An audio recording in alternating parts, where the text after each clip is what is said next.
بخیر رمضان بخیر رمضان. اعوذ باللہ من الشیطان الرجیم.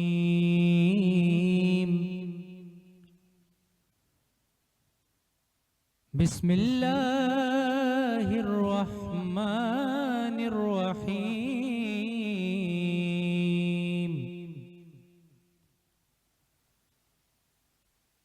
والتین والزیتون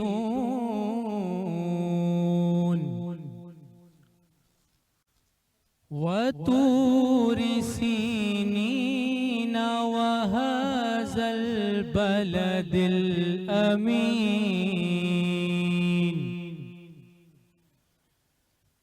لقد خلقنا الإنسان في أحسن تقويم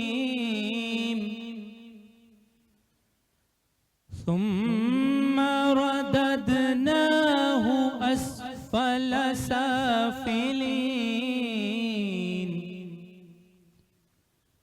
إلا الذين آمنوا وعملوا الصالحات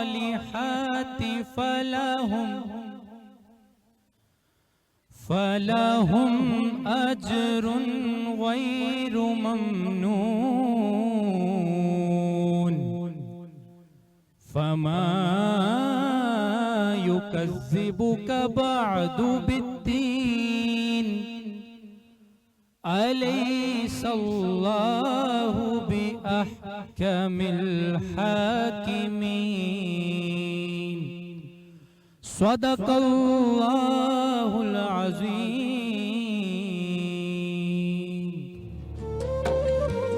السلام علیکم ورحمۃ اللہ وبرکاتہ. گرانو کتونکو تاسو ته هرکلی وایو هم پښتون رمضان المبارک خصوصي ټرانسمیشن په خیر رمضان کې او هیله لرم چې ستاسو دا رمضان المبارک به ډېر ښه روان او ښه په کار هم دی. هغه ځکه چې دا میاشت د رحمت ده، د برکت ده. مینوالو، زه اکثر کوشش کوم چې تاسو سره یو داسې خبره شیر کړم چې د هغې نه زما هم څه استفاده وشي او ستاسو هم څه استفاده وشي.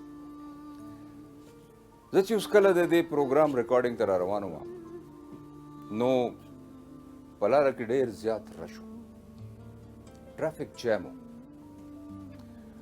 او په دې اسنا کې چې کوم دی نو ما وکته چې په ما باندې د یو امبولانس سایرن اوورلیپ شو.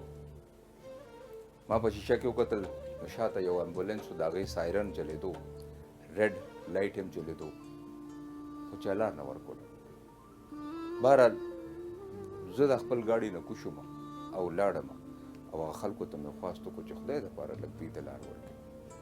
زما خپل ګاډی هم څه داسې سچویشن کې ولاړ و چې هغې ته بلکل مارجر نه و، خو ما خپل ګاډی فوټپات ته کو او هغه امبولانس ته مې لار ورکړه.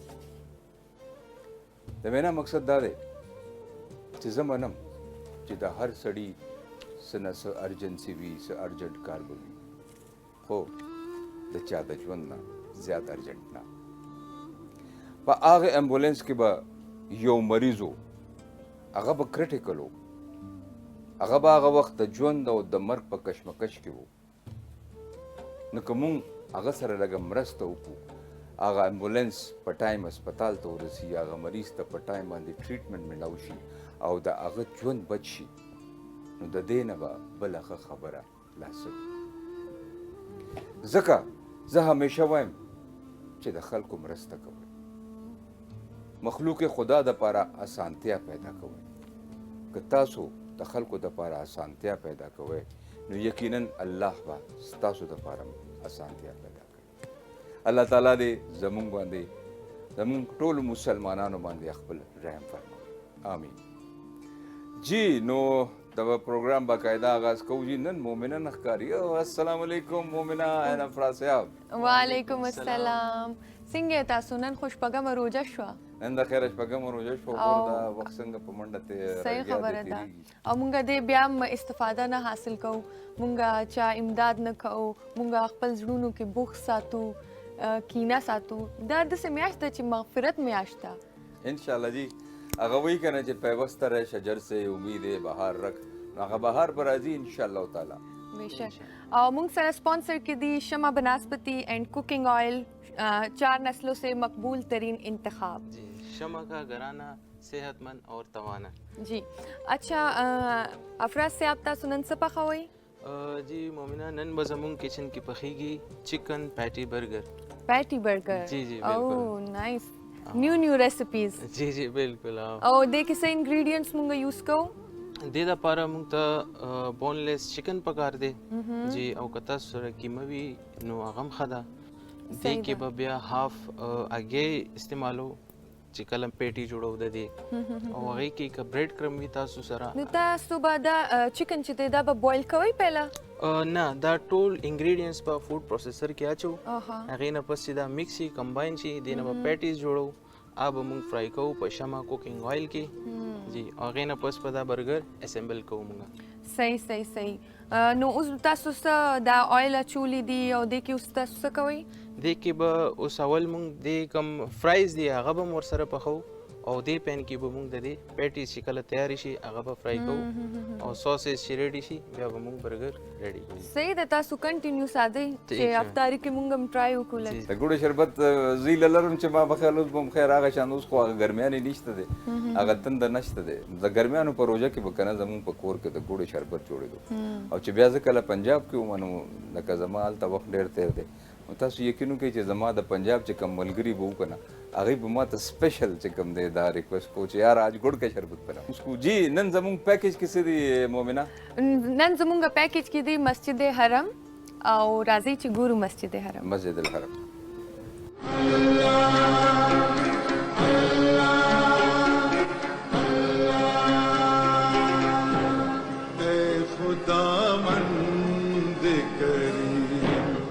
مسجد الحرام د اسلام تر ټولو مقدس جومات دی چې د مکې مکرمې په ښار کې جوړ دی. دا جومات د کعبه شریف شاوخوا جوړ شوی کوم چې د مسلمانانو د قبلې حیثیت لري. د اسلامی روایاتو له مخې کعبه شریفه په لومړي ځل آدم علیه السلام جوړه کړې وه، وروسته بیا حضرت ابراهیم علیه السلام او د هغه زوی حضرت اسماعیل علیه السلام د الله تعالی په حکم کعبه تعمیر کړه. هم هغه وخت مسجد الحرام هم عبادت لپاره ځانګړی ځای وګرځېدو. انسان کو تو نہیں بخشے ہمیں نطق بیان. د اسلام نړوان دی کعبه د عربو لپاره یو مذهبي مرکز وو، خو پکې بوتان ایښودلی شوي وو. خلک به لرې لرې سیمو څخه د حج لپاره راتلل. کله چې رسول الله صلی الله علیه وسلم مکه فتح کړه نو کعبه یې له بوتانو پاکه کړه او مسجد الحرام د خالص توحید مرکز وګرځو. له همدې وخته مسجد الحرام د اسلامی عبادت اصلي ځای جوړ شو.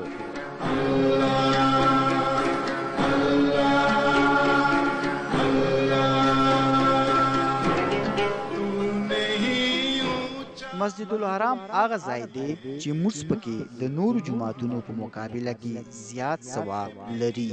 حج او عمره هم د جومات کې ادا کیږي. مسلمانان د نړۍ له هر ګوټ څخه ورته مخه کوي. جہاں میں اعتدال بخیر رمضان، بخیر رمضان، بخیر رمضان. ویلکم بیک. هم پښتون رمضان ټرانسمیشن کې یو ځل بیا مونږ تاسو ته هرکلی وایو، او مونږ سره دی مشتاق غنی صاحب پولیټیشین ایم پی اے، او هغې نه علاوه اویس صاحب زمونږ ناتخواں. جی سر ویلکم ٹو دا شو سر. تھینک یو سر کیا حال ہے آپ کا؟ جی اللہ کا شکر ہے. رمضان کیسا جا رہا ہے؟ ایکسیلنٹ جی، بہت سے جا رہا ہے. اور سیاسی حالات سر کیا ہے ذرا بتائیں. وہ گرم ہے ذرا.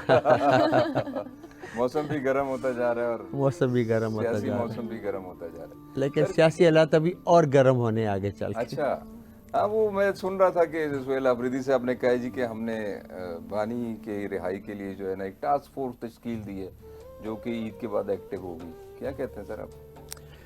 دیکھیں یہ انہوں نے بات کی ہے، لیکن فورس آلریڈی ہماری یوتھ فورس موجود ہے. آئی سیف یوتھ ونگ، یہ سہیل افریدی صاحب خود اسی ونگ سے آئے ہوئے ہیں، تو ان کا شاید یہی اشارہ تھا انہیں کی طرف، اور اس کو مزید ایکٹیویٹ کرنا ہے.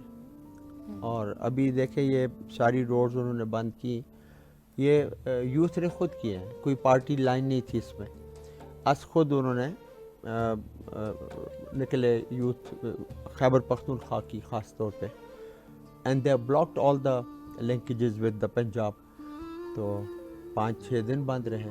تو کیا فائدہ؟ صرف اس کا یہ تھا کہ ٹو بلڈ اپ پریشر. دیکھیں فائدے کی نقصان کی بات نہیں ہے، بات یہ ہے کہ اب ایک اتنی بڑی پارٹی کا لیڈر بے گناہ جیل میں بیٹھا ہوا ہے، چلو گناہ گار ہے تو بھی ایک گناہ گار کے ساتھ کیا ملاقات کے اوپر پابندی ہوتی ہے؟ 302 کے مجرم کو بھی اپنے ورثاء سے ملاقات کی اجازت ہوتی ہے، دوستوں سے، وکلاء سے. تو عمران خان صاحب اتنے بڑے مجرم ہو گئے کہ پچھلے 3 مہینے سے کوئی ملاقات نہیں. پھر اس دوران جو اور افسوسناک بات ان کے صحت کے حوالے سے سامنے آئی، اور سپریم کورٹ کی فیصلے کے باوجود ابھی تک ان کو ڈاکٹرز تک رسائی نہیں دی جا رہی، ان کو وہ علاج نہیں کروایا جا رہا جس کی ملاقات نہیں کروائی جائے. اور اس سے یہ خدشات جنم لے رہے ہیں کہ شاید کوئی بڑی بات ہے جو یہ ہم سے چھپانا چاہتے ہیں، جو خاندان سے چھپانا چاہتے ہیں، جو ان کے پرسنل ڈاکٹر سے چھپانا چاہتے ہیں. تو اسی وجہ سے لوگوں میں یہ اشتعال پیدا ہوا. ہماری یوتھ ونگ سڑکوں پہ نکل آئی آج خود سے، اور پھر رمضان کی وجہ سے ان کو ابھی بھی وہ بیٹھے ہوئے ہیں، روڈیں کھول دی ہیں بٹ دے آر اسٹل سٹنگ ان دیئر پوزیشنز. سوابی میں بھی بیٹھے ہوئے ہیں، خوشحال گڑھ پہ بھی بیٹھے ہوئے ہیں، اسی طرح بیٹھے ہوئے ہیں. تو سلمان راجہ صاحب کی ملاقات تو کروائی تھی انہوں نے، جی سلمان راجہ صاحب، لیکن سلمان راجہ صاحب نے جو باہر آ کے بات کی آپ نے سنی، وہ جو انہوں نے رپورٹ پیش کی وہ آپ نے پڑھ لی ہوگی، جو سپریم کورٹ میں کی تھی کہ خان صاحب نے ان سے کہا کہ سلمان ایک آنکھ پہ ہاتھ رکھے کہ آپ مجھے صحیح نظر نہیں آ رہے دوسری آنکھ سے بھی. یہ ان کی رپورٹ میں لکھا ہوا ہے. سو اٹ مینس دیٹ کہ کوئی بڑا ایشو ہے خان صاحب کا جسے یہ چھپا رہے ہیں اور اس کا پراپر ٹریٹ نہیں کر رہے. اور پھر یہیں سے اور کنیکشن ملتے ہیں نا کہ شاید آنکھوں کے علاوہ بھی کوئی وجہ ہو. جی ظاہر ہے ٹیسٹ ہونے چاہیے، تو بلڈ ہاں ٹیسٹ ہونے چاہیے. تو تب یہ نہ ڈاکٹرز کی رسائی دے رہے ہیں، اپنے ڈاکٹر بھیج دیتے ہیں، تو ہمارے ڈاکٹر کیوں نہیں بھیج دیتے؟ ڈاکٹر تو ڈاکٹر ہے. شیر افضل مروت صاحب آئے تھے، ان سے بھی اسی بارے میں ڈسکس ہوئی تھی. انہوں نے کہا تھا کہ جی محسن نقوی صاحب نے 2 آفرز دی تھی کہ جی آپ اپنے کوئی بھی جو کنسرن ڈاکٹرز ہیں نا وہ بتائیں جو نان پولیٹیکل ہو. تو پھر انہوں نے 2 ایک نام دیے تھے، کوئی ڈاکٹر جاوید برکی شاید، جو کہ وہ آئی اسپیشلسٹ ہے ہی نہیں. تو اس پر بھی تو تھوڑا سا اگر ہے ایک پوائنٹ نکلتا ہے کہ جب وہ کہہ رہے ہیں تو چلیں کوئی غیر سیاسی ڈاکٹرز بھیج دیں جو کہ ریلیونٹ ہوں. دیکھیں پہلی بات تو یہ کہ ہمارے پارٹی میں کون سا سیاسی ڈاکٹر ہے؟ یہ جو ڈاکٹرز ان کے ساتھ انٹریکٹ کرتے ہیں وہ شوکت خانم کے ڈاکٹرز ہیں، کوئی بھی ان میں سیاسی ڈاکٹر نہیں ہے. یا ڈاکٹر برکی ہیں تو وہ تو کوئی سیاسی آدمی نہیں ہے، ان کے کزن ہے، کزن ہے، بٹ از نان پولیٹیکل پرسن. تو دیکھیں اب ان کی بہنوں نے یا ہمساروں کا کیا مطالبہ ہے؟ نہ ملنے دیں آپ ان ڈاکٹروں کو بھی. آپ خان صاحب کو شفٹ کر دیں ٹو شفا انٹرنیشنل ہاسپٹل تاکہ آئز کا بھی علاج ہو جائے، جو بھی وہاں کے اویلیبل ڈاکٹر ہوں گے، اور باقی بھی ان کا چیک اپ ہو جائے گا کہ خدا نہ خواستہ کوئی اور تکلیف ہے تو وہ. اب یہاں اگر ان کے دوست آتے ہیں یا ان کے کوئی ڈاکٹرز ملنے کو آتے ہیں یا فیملی، تو اس پہ تو کوئی آپ ملاقات پہ تو پابندی نہیں لگا سکتے. جی صحیح بات ہے. تو آپ یہ بھی ان کی ہمشیرہ نے کہا ہے کہ یار ہم کوئی بات بھی نہیں کرتے، آپ ان کے علاج کی اجازت دے دیں، تھوڑی دیر کے لیے ہم سیاست چھوڑ دیں گے، لیکن ایک شخص کا علاج تو ہونا جی چاہیے. جی یہ تو ان کا بنیادی حق، بنیادی حق ہے. بالکل. اب اسی لیے اب رمضان ہے، آج بھی سپریم کورٹ کے آگے تحریک انصاف کے پارلیمنٹیرین دھرنا دے کے بیٹھے ہوئے ہیں، کل بھی بیٹھے ہوں گے. کس لیے؟ کہ سپریم کورٹ خدا کے لیے خان کی اپیلیں سنو. لیکن یہ بلڈنگیں گونگی ہیں، بہری ہیں، ان کے نہ کان ہیں نہ آنکھیں ہیں، ان کو کچھ سمجھ نہیں آتی. پھر ان بلڈنگوں کا فائدہ کیا ہے؟ جو ادارہ آپ کو انصاف پرووائڈ نہیں کر سکتا اور وہ انصاف کے نام کے اوپر بنا ہوا ہے، آپ اس ادارے کے بارے میں کیا کہیں گے؟ اب کدھر جائیں انصاف کے لیے؟ کہتے ہیں جی روڈیں کیوں بند کی ہیں, لوگوں کو تکلیف ہوئی ہیں. ہم بھی سمجھتے ہیں لوگوں کو تکلیف ہوئی ہے, لیکن یہ جو ہم دھرنے دے رہے ہیں اور اڈالہ کے آگے جا کے بیٹھتے ہیں آدھی آدھی رات تک, ہمیں بھی تو تکلیف ہو رہی ہے ایک ہماری لیڈر کی خاطر. بات کیا ہم کر رہے ہیں, سمپل, کہ ایک قیادی سمجھتے ہوئے ان کی ملاقات کو اوپن کرے جیسے جیل مینول کہتا ہے. نمبر 2, اف ہی از ill تو جیل مینول کے مطابق ان کا علاج کی سہولیات دی جائے, ان کے ورثاء کو اطلاع دی جائے کہ جی ہاں جی آپ کا پیشنٹ بیمار ہے, یہاں پہ علاج ممکن ہے, جی یہاں پہ کرتے ہیں, یہاں نہیں ممکن تو وہاں پہ علاج ممکن ہے. وہاں وہ کوئی رابطہ ہی نہیں ہے, فیملی کو پتہ ہی نہیں ہے. وہاں سے اٹھا کے کمپلیکس ادھر لائے ہیں پیمز میں, آدھی رات کو ڈاکوؤں کی طرح شب خون مارا ہے اور انجیکشن آنکھوں میں لگا کے پھر واپس جا کے چھوڑا ہے. اب خان صاحب تو مجبور ہے, بے بس ہے جیل کے اندر, لیکن اس کی پارٹی تو بے بس نہیں ہے, مجبور نہیں ہے. سر آپ کو لگتا ہے کہ آپ اس طرح پریشرائز کرنے سے یا صوبائی حکومت جو ہے نا وہ کے پی کے اندر اس طرح کی جو بلاکیج کریں گے تو اس سے کوئی پریشر پڑے گا ان پہ؟ بالکل پریشر تو پڑتا ہے. دیکھیں پہلی بات تو یہ کہوں کہ ہم بالکل اس چیزوں کے حق میں نہیں ہیں کہ کسی وہ تو مجبوراً کر رہے ہیں شہری کو تکلیف پہنچے, کوئی بلاکیڈ ہو, کوئی چیز ہو. لیکن پھر وہی بات ہے کہ جب اسمبلیوں میں بھی آپ کی بات نہ سنی جائے, ہائی کورٹ بھی گونگی بہری ہو جائے, سپریم کورٹ میں بھی آپ کی بات کی سنوائی نہ ہو, تو پھر آپ کے لیے آخری آپشن کیا رہ جاتی ہے؟ یہی سڑکیں رہ جاتی ہے نا, یہی روڈز رہ جاتی ہے نا, کہ آپ اپنے حقوق کے لیے, اپنے مطالبات کے لیے آپ سڑکوں کا رخ کرتے ہیں. تو آپ کو سڑکوں کا رخ کرنے کے لیے مجبور کیا جاتا ہے. اور میں یہ سمجھتا ہوں کہ پاکستان اس وقت ان چیزوں کا متحمل نہیں ہے. آپ کے چاروں طرف خطرات ہیں, ملک دہشت گردی کی لپیٹ میں ہے, بلوچستان الگ سے جل رہا ہے, فاٹا کے حالات دیکھ لیں آپ, اور ہم کیا کر رہے ہیں, قوم کو تقسیم کیا ہوا ہم نے. بھائی اب یہ وقت ہے کہ قوم کی جو پاپولر لیڈرشپ ہے وہ سامنے آئے, وہ سامنے آ کے عوام کو متحد کرے. اس وقت قوم کو متحد کرنے کی ضرورت ہے. تو یہ کہ آپ سمجھتے ہیں نواز شریف, شہباز شریف اور زرداری متحد کر لیں گے؟ یہ صرف اور صرف عمران خان کر سکتے ہیں. آج نکالیں عمران خان کو, آپ دیکھیں بلوچستان بھی انشاءاللہ ٹھیک ہو جائے گا, افغانستان کے ساتھ بھی آپ کی ٹینشن ٹھیک ہو جائے گی, اور یہ باقی جو ٹینشن ہے وہ بھی ٹھیک ہوگی, اور آپ کی اکانومی بوسٹ اپ ہو جائے گی. آپ کی تو اکانومی اس وقت سب سے بڑا وہ ایشو بھی ہے آپ کا.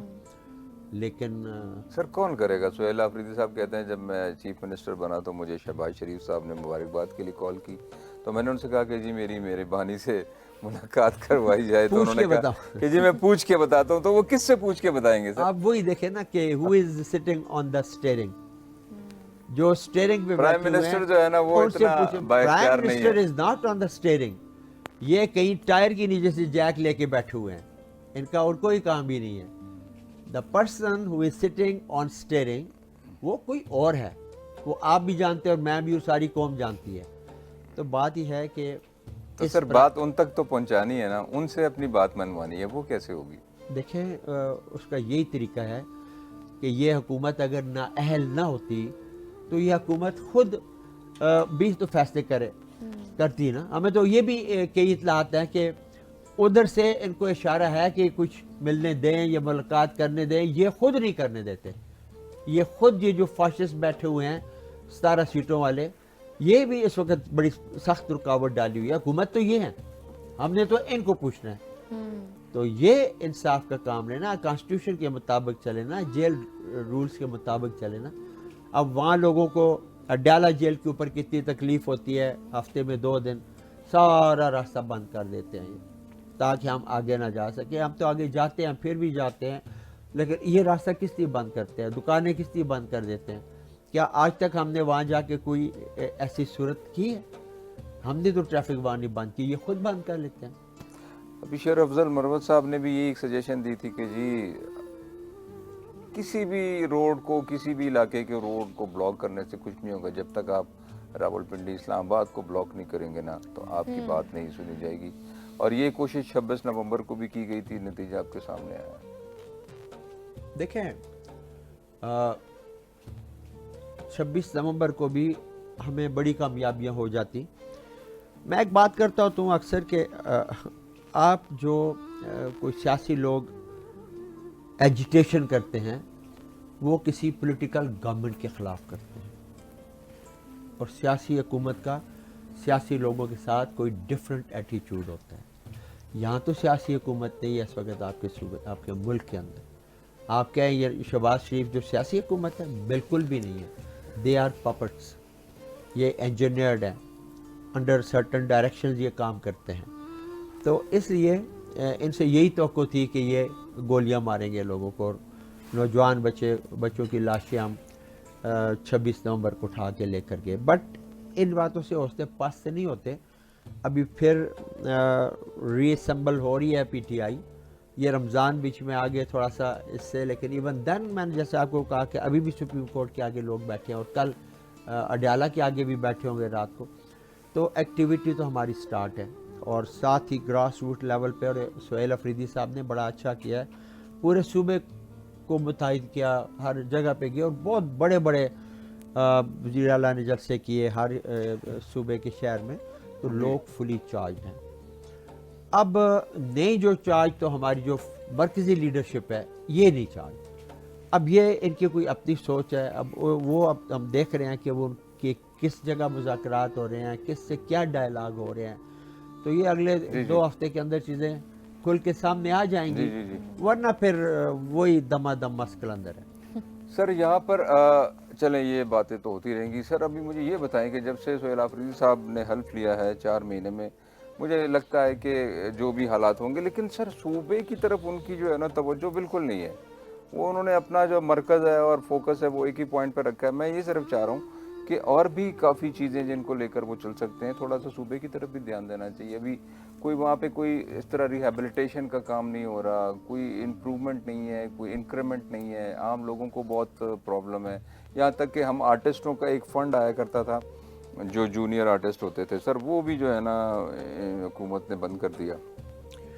دیکھیں ایک بات تو یہ ہے، سب سے پہلی بات کہ سہیل افریدی عمران خان کے نمائندہ ہیں، اور عمران خان نے ان کو چیف منسٹر کے لیے نامینیٹ کیا ہے، اور جو وہ بن گئے، اب کیا ان کا حق نہیں بنتا کہ وہ اپنے لیڈر سے ڈائریکشن لیں؟ آج تک ہائی کورٹ کے فیصلوں کے باوجود سہیل افریدی کو عمران خان سے ملاقات نہیں کرنے دی گئی کہ وہ کوئی اپنے لیڈر سے ڈائریکشن سیک کر سکے۔ میں آپ کو یہ بتانا چاہتا ہوں کہ 2013 میں پریس خٹک صاحب کی حکومت تھی، میں منسٹر تھا اس میں، اس وقت تو خان صاحب وزیر اعظم نہیں تھے، لیکن ہمارا جو تھنک ٹینک تھا وہ بنی گالا تھا، وہاں سے ہمیں بڑی پازیٹیو گائیڈ لائنز ملا کرتی تھی صوبے کے نظام کو چلانے کے لیے، اور پھر اس کے اوپر ہم قانون سازی کیا کرتے تھے اور خود بھی ڈائلاگ کرتے تھے۔ آج وہ سسٹم بند ہو گیا کہ خان صاحب جیل میں، اور وزیر اعلیٰ کی ملاقات ہی نہیں کرنے دی جا رہی۔ باقی صوبے کے اندر جو معاملات ہیں وہ چل رہے ہیں۔ ہمارا صحت انصاف کارڈ کا پروگرام ایز اٹ از چل رہا ہے، جو باقی کہیں بھی نہیں چل رہا۔ ہر شہری کی 10 لاکھ روپے کی علاج کا کارڈ اس کی جیب میں پڑا ہوا ہے، وہ باقی ہمارے ادارے جو ہیں سارے چل رہے ہیں۔ ابھی رمضان ڈرائیو ہے، کوئی 12,500 روپے پر گھرانہ ملیں گے، اور ہر صوبائی حلقے میں اور نیشنل حلقے میں 5-5 ہزار خاندان ہوں گے۔ تو یہ بہت بڑا کام ہے۔ اس پر کام ہو رہا ہے؟ جی بالکل شروع ہے، ان کی رجسٹریشن کا عمل شروع ہے، اور 2-4 دنوں میں پیسے ملنا بھی شروع ہو جائیں گے۔ تو یہ کام تو سارے ہو رہے ہیں، کون سا کام ہے جو صوبے میں رکا ہوا ہے اور کام ہو نہیں رہا؟ یہ صرف ایک پروپیگنڈا ہے کہ لوگوں کی توجہ، چونکہ بعض لوگوں کو یہ بڑی تکلیف ہے کہ وہ چاہتے ہیں کہ خان صاحب کا نام لینے والا ہی کوئی نہ ہو، اور وہ بے شک جیل میں پڑے رہیں، کوئی نہ سڑک پہ آئے، نہ کوئی کہیں کھڑا ہو کے تقریر کرے، نہ بات کرے۔ تو چونکہ ان ساری چیزوں سے پریشر کچھ لوگوں کے اوپر بڑھتا ہے، تو اس لیے پھر اس کے ایسے انہوں نے اپنے لوگ رکھے ہوئے ہیں میڈیا کے اندر ہی کہ جو پیڈ ہیں اور وہ نیگیٹو باتوں کو پھیلاتے ہیں۔ سر ایک یہ بھی نیریٹو آتا ہے کہ جو ہے نا پی ٹی آئی جو ہے نا 2 دھڑوں میں تقسیم ہو گئی ہے، انٹرنل ان کے کافی جو ہے نا اختلافات ہیں، مجھے لگتا ہے کہ وہ ایک پیج پر نہیں ہے۔ مطلب ہے کہ یہ ان کے اپنے خود کے لیڈرز کی یہ بات ہے۔ اسد کیسر صاحب کہتے ہیں جی مجھے نہیں پتا ہوتا کیا امپلیمنٹ ہو رہا ہے۔ دس از ویری انفارچونیٹ، آپ کو میں ایگری بھی کروں گا آپ کے ساتھ کہ یہ ہونا نہیں چاہیے، لیکن یہ بڑی پارٹیوں میں ہو جاتا ہے. دیکھیں اختلاف کہاں پہ ہوں گے؟ جہاں پہ لوگ ہوں گے. جہاں پہ لوگ ہی نہیں ہوں گے، تانگے کی سواریاں ہوں گی، وہاں پہ کیا اختلاف ہو سکتے ہیں؟ تو تحریک انصاف ایک کنٹری وائڈ پارٹی ہے، ایک بڑی پارٹی ہے، اور اس میں ظاہر ہے پھر سب سے بڑا المیہ یہ ہے کہ ہمارا ٹاپ لیڈر جو ہے وہ جیل میں ہے. پارٹی ہمیشہ اپنی سینٹرل لیڈر کے ارد گرد گھومتی ہے. وہ اب ہماری پارٹی میں اس وقت ہے ہی کوئی نہیں ہے، جو ہیں وہ جیل کے اندر ہیں، اور اس لیے پھر جو عہدیدار ہیں ان کی اپنی اپنی سوچ ہے، صوبے والوں کی اپنی سوچ ہے، مرکز کی عام. ہماری تو سب سے زیادہ جو مشکل ہمارا اس کو شیر افضل مروت کہتا ہے بریگیڈ، تو وہ سوشل میڈیا بریگیڈ ہے ہمارا. اچھا سر، اگر آپ کو ریٹ کیا کرنے کا ہم کہیں کہ جی سہیل آفریدی صاحب اور علی امین گنڈا پور کے درمیان اگر آپ موازنہ کریں، whom do you think you know was the best chief minister؟ دیکھیں میں یہ سمجھتا ہوں کہ ابھی تک وہ کھل کے اس طرح کام کرنے کا ان کو ٹائم نہیں ملا. ابھی 3 سال رہتے ہیں ان کے پاس، ہمارے 5 سال میں جس طرح پرویز خٹک صاحب کے دور میں یا محمود خان کے دور میں 5 سال ہمارے بے پناہ کام ہوئے. یہ وہ صوبہ ہے کہ جس نے اپنی موٹر وے بنائی ہے، جبکہ پاکستان میں کسی صوبے نے آج تک اپنی موٹر وے نہیں بنائی. اور ہم نے یہ بٹخیلا والی اور یہ چکدرہ والی خود بنائی ہے موٹر وے. یہ ہمیں کوئی NHA نے نہیں بنا کے دی، اور ابھی 3 اور بنا رہے ہیں. یہ ہمارا صوبہ اپنے وسائل سے بنا رہے ہیں. ہماری جنوبی اضلاع والی جو ڈی خان تک جائے گی پشاور سے، اور چترال والی اور سوات والی موٹر وے یہ خود بنا رہے ہیں. تو یہ کارکردگی ہماری. اچھا پشاور میں ہمارا میٹرو اور چیزیں بے شمار ہوئیں. علی امین خان کے دور میں بھی اور اب بھی جو صورتحال ہے وہ آپ کے سامنے ہے کہ خان صاحب کی رہائی کی جدوجہد بھی ہمارے سامنے ہے. خان صاحب اس 3 سال ہو گئے ہیں جیل میں، ہمارے تو 2 سال حکومت کے ہوئے ہیں ابھی تک. تو ادھر بھی توجہ ہے، ادھر بھی توجہ ہے، لیکن کام علی امین خان کے دور میں بھی بے شمار ہوئے ہیں، اور سہیل آفریدی صاحب کے دور میں بھی کام اپنی سپیڈ پکڑ رہے ہیں اب انشاءاللہ. اور خان صاحب نے ADP بلکہ آج جو ہماری میٹنگ ہو رہی ہے چیف منسٹر نے آج ہزارے کے MPs MNAs کے ساتھ میٹنگ ہے ادھر KP ہاؤس میں آن ADP یعنی پروجیکٹس کے اوپر ہے. آج کل شاید کسی اور زون کی ہوگی، پرسوں کسی اور ریجن کی ہوگی. تو مطلب ہی از انوالو، چیزوں میں لگے ہوئے ہیں.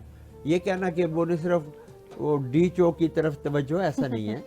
ہماری توجہ ضرور اڈیالہ کی طرف ہے، خان صاحب کی رہائی کی طرف ہے، ان کے علاج کی طرف ہے، ان کی بہنوں کے ساتھ ہونے والے اس جو وحشیانہ سلوک ہے اس کی طرف ہے، لیکن ایٹ دا سیم ٹائم گڈ گورننس کی طرف بھی ہے. صوبے کے پروجیکٹس کی اور صوبے کی فلاح و بہبود عوام کے لیے بھی توجہ ہے. تو سر عمران خان، میں نے شیر افضل مروت صاحب سے بھی یہ کویسچن کیا تھا کہ عمران خان کی رہائی کے بارے میں PTI کے پاس کیا پلان ہے؟ کیا مطلب کوئی ان کے پاس ہے ایسا کوئی سچویشن کہ ان کی رہائی ایسے ہو سکتی ہے؟ نہیں، وہ تو انہوں نے ڈسکس دیکھیں ان کی رہائی تو بڑی آسان ہے اور 2 منٹ کی بات ہے، تیسرا منٹ بھی نہیں لگے گا کہ وہ با ادب ہو کے جھک جائیں. جیسے شہباز شریف، نواز شریف جھکا اور باہر چلا گیا. وہ کہتے ہیں نا جھکنے والوں نے رفتیں پائی، ہم خودی کو بلند کرتے رہے. تو بات یہ ہے کہ عمران خان جھکنے والا نہیں ہے، وہ اس کے اپنے ہاتھ میں فیصلہ ہے.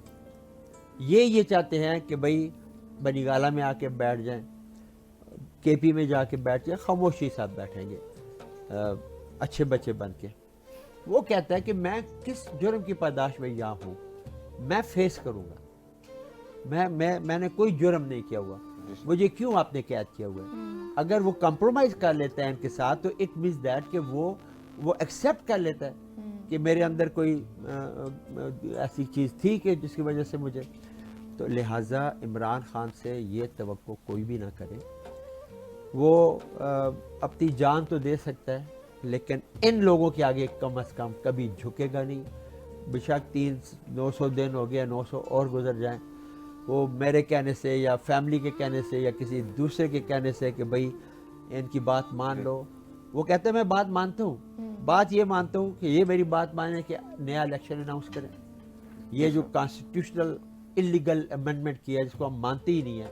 ये कोर्ट के ऊपर एक और डबल कोर्ट, डबल डेकर बसें तो हमने सुनते रहे हैं, डबल डेकर कोर्टें नहीं सुनी। चलें वो सर, भी बन गई इंशाल्लाह हैं। हम बेहतरी की उम्मीद तो रखते हैं। मतलब ये चीज़ें जो हैं अल्लाह वो कहते हैं बेहतरी वापस करेगा। करें इनको। सर अभी आप साबका भी एमपीए थे, मेरा चौथी दफ़ा है जी असेंबली में। Speaker, sorry speaker assembly speaker. में। पहले मैं था मिनिस्टर भी रहा हूँ, मैं स्पीकर भी रहा हूँ, मैं 8 महीने गवर्नर भी रहा हूँ, अभी फिर एमपी हूँ मैं। सर क्या इंक्रीमेंट हुआ आपके दौर में, क्या उस वक्त आपने कुछ इस तरह के कोई काम किए? मैंने ये सारी चीज़ें आपको गिन के बता दी हैं। मैं परवेज़ खट्टक साहब के दौर में मिनिस्टर था, मैं महमूद खान के दौर में चीफ ये था, स्पीकर था। कौन सी कानून साजी की थी आपने सर? बेशुमार कानून साजी हुई हैं। ये हमारे लोकल गवर्नमेंट एक्ट जो है ये हमने पास किया था। पुलिस रिफॉर्म्स हम लेकर आए थे जिसमें पुलिस को हमने डीपोलिटिसाइज किया है। बाकी आप पंजाब की पुलिस देखो और हमारी देख लें, ज़मीन आसमान का आपको फ़र्क महसूस होगा। तो और की कॉन्फ्लिक्ट राइट टू इंटरेस्ट जो है ये हमने अपना दिया था। सारी चीज़ें हमारे दौर में कानून साजी बेशुमार किस्म की हुई है। इस वक्त सूबे में कोई ऐसा बड़ा प्रोजेक्ट है जिस पर काम हो रहा है? मैंने आपको 3 रोडें गिन के बता दी हैं जो अभी ग्राउंड पे आ जाएंगी। जो मोटरवेज़ हैं, जो हमारा सबसे मुश्किल रास्ता ये जनूबी अजला का है। बहुत ही तकलीफ़ से पेशावर से लोग जे खान, बीच में बन्नू और कोहाट और ये सारे इलाके कनेक्टेड हैं। तो ये मोटरवे जो है ये शुरू होने वाली है। और उधर से चतराल की तक मोटरवे जो पहले चकदरा बनी हुई है, तो चकदरा से लेफ़्ट टूवर्ड्स चतराल और राइट टूवर्ड्स स्वात, ये 2 मोटरवेज़ वो भी पाइपलाइन के अंदर हैं। चलें सर, ये तो काफ़ी ज़रा उस तरह की बातें हो गई हैं। ज़रा रमज़ान के हवाले से कोई गुफ्तगू कर लें। कैसा गुजरता है सर आपका रमज़ान? कोई बचपन का रमज़ान बताएं। नहीं, बहुत अच्छा अल्हम्दुलिल्लाह। आजकल तो कुछ ज़्यादा सख्त नहीं है रमज़ान, अच्छा। जैसे सर्दियों के होता रोज़े है। हैं। जी, सर्दियों के रोज़े हैं ना? सर्दियों के रोज़े हैं और बड़े अच्छे गुजर जाते खाने हैं। पीने का शौक रखते हैं ज़्यादा कि नहीं? बस नॉर्मल, इतना रमज़ान में आदमी खा भी नहीं सकता। अच्छा लेकिन बस सहरी ठीक करता हूँ मैं, अच्छा। लेकिन इफ्तारी में ज़्यादा नहीं खा सकता। और घर में कोई हाथ बटाते हैं किचन में, कोई अफ्तारी वगैरह में? नहीं नहीं, बिल्कुल भी नहीं, सिर्फ खाने की हद तक है। चलो खाने की हद तक। मैं ये मुझे चीज़ें आती नहीं हैं करनी, सिवाय अंडे मैं बड़े अच्छे बनाता हूँ बस। कभी कभी वो टमाटर प्याज और ये मुझे सर आता है ये तो कमाल करते हैं आप। Some time. जी अफराज आप खान किचन के साल दे। सर बस जमुंग पैटीज रेडी की लगी थी और पैटी ची रेडी शी देना पस दे फ्राइज ब मुंग फ्राई को अगेना पस पदा डिश आउट को मुंग। हाँ जी लग गया था तैयारी की? आओ जी तैयारी की। चलिए पैटी सर, हमारा बर्गर। किचन जो है ना वो हमारी जो डिश है वो तैयार हो रही है और इंशाल्लाह आपको अफ्तारी करवाएंगे। तो मिनवालो मुश्ताक गनी से मुंग सरदे और दलता मुंग अखलियो बड़ा शानदामा और दुस्ता सुपरस बनते बखेर रमज़ान, बखेर रमज़ान, बखेर रमज़ान। ग्रानो मीना वालो हम पश्तो वन रमज़ान ट्रांसमिशन पखैर रमज़ान के योजल ब्यामुंगा तास्ता हर कले वायु और मुंग सरदे मुश्ताक गनी साहब। जी मुश्ताक गनी साहब, क्या पीटीआई 18वीं तरमीम और सूबों के हकूक़ के तहफ़्फ़ुज़ की मुकम्मल हिमायत करती है? सूबों के हकूक़ के तहफ़्फ़ुज़ की मुकम्मल हमायत करते हैं हम, लेकिन 18वीं तरमीम की हमायत हम नहीं करते। सर मुझे ये बताएं, हमेशा खान साहब ने एक नैरेटिव दिया, मेरिटोक्रेसी की बात की है कि मेरिट की बात करते हैं, मेरिट की बात करते हैं।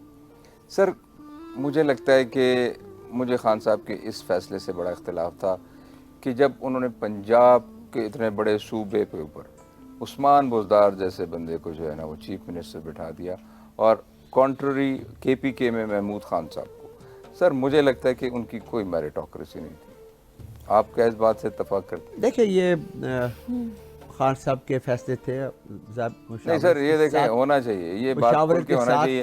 ये आपको भी पता है, मुझे भी पता है, कुछ चंद गलत फैसले हैं उनके।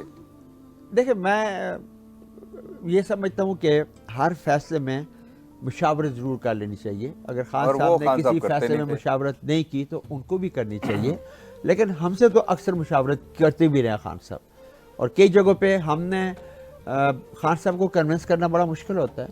لیکن ہم نے کئی جگہ خان صاحب کو کنونس کیا، جب کر لیا تو وہ ایگری ہو جاتے ہیں، اور اگر آپ کے اندر وہ ہے ہی نہیں صلاحیت کنونس کرنے والی تو پھر تو خان صاحب. تو آپ نے اس معاملے میں ان کو کنونس نہیں کیا محمود خان اس صاحب کے؟ معاملے میں انہوں نے ہم سے کسی سے مشورہ ہی نہیں کیا، یہ آپ ان کا لوگوں نے اپنے oppose بھی ڈیسیژن نہیں تھے، کیا کہ وہ یہ ظاہر پارٹی کے لیڈر ہیں، انہوں نے بہتر سمجھ کے فیصلے کیے ہیں تو وہ انہوں نے فیصلے کیے ہیں. نہیں مزدار سر، صاحب والا آپ بھی اور ذاتی طور پہ مجھے بتائیں نا کہ آپ کو لگتا تھا کہ محمود خان صاحب کے ہوتے ہوئے کچھ اس طرح کا کوئی انکریمنٹ ہوا ہو؟ مطلب ان کے 2-4 ایسی بڑی کنٹروورشل ویڈیوز بھی ہمارے سامنے آئیں، اور مطلب میری خود ان سے 2 دفعہ ملاقات ہوئی کووڈ کے دوران. تو سر کوئی نیریٹو نہیں تھا، کوئی سوچ نہیں تھی، مجھے لگ نہیں تھا کہ یہ خان صاحب کے مطلب سپاہی ہوگا. تو سر نہیں، یہ ان دونوں کے اوپر ضرور اختلافات تھے پارٹی کے اندر بھی لوگوں کے، بزدار صاحب کے بھی اور محمود خان کے بھی. اور بزدار صاحب کا تو میں زیادہ نہیں اتنا کہہ سکتا، لیکن محمود خان نے صوبے میں کام کیے ہیں. جو پرویز خٹک صاحب نے پروجیکٹ ادھورے چھوڑے تھے، یعنی سٹارٹ کر لیے تھے پھر وہ چل رہے تھے، انہوں نے ہی وہ سارے پروجیکٹ کمپلیٹ کیے ہیں، کسی کو آدھے راستے میں نہیں چھوڑا. جیسے یہ چکدرہ والی موٹر وے، سوات موٹر وے جو ہے، یہ وہ تھی. پرباد میں ہمارے کئی پروجیکٹ تھے جو چلتے رہے، اور میٹرو جو ہے وہ بھی محمود خان کے دور میں جا کے کمپلیٹ ہوا، شروع پرویز خٹک صاحب کے دور میں ہوا ہے. تو ان دونوں ادوار میں کافی کام ہوئے ہیں. یہ صحت انصاف کارڈ بھی پچھلے دور کا ہی ہے، اس دور کا تو نہیں ہے. تو وہی کنٹینیوٹی پھر اس دور کے جو ہمارے دونوں سی ایم ہیں وہ ان کو کنٹینیو کر کے آگے کی طرف جا رہے ہیں. تو اس لیے پارٹی کے ڈیسیژن پارٹی کے ٹاپ لیول پہ ہوتے ہیں، اور جو لیڈرشپ کا فیصلہ ہے وہی حتمی ہوتا ہے. یہ خان صاحب کے فیصلے ہیں، سو ہمیں ایکسیپٹیبل تھے سب کو. اب آپ کا تعلق ہزارہ ڈویژن سے؟ جی، سر ایبٹ آباد سے. سر اس وقت ہزارہ میں کچھ انکریمنٹ ہو رہا ہے، کچھ کام ایسا ہو رہا ہے اس وقت؟ اس وقت جی بالکل ہو رہا ہے. ہزارہ میں تو میں اگر اپنے ایبٹ آباد کا آپ کو بتاؤں تو میرے ساتھ ابھی بھی 17-18 ارب روپے کے پروجیکٹس ہیں جو چل رہے ہیں. ہمارا گریوٹی فلو اسکیم واٹر سپلائی ہے، یہ کوئی 12 ارب کا ہے.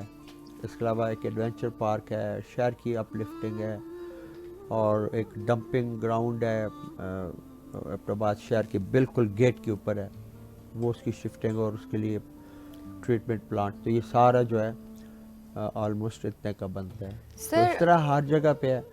ہمارے حویلیہ میں کورین ایک پروجیکٹ چل رہا ہے، وہ بھی واٹر سپلائی کا پروجیکٹ ہے.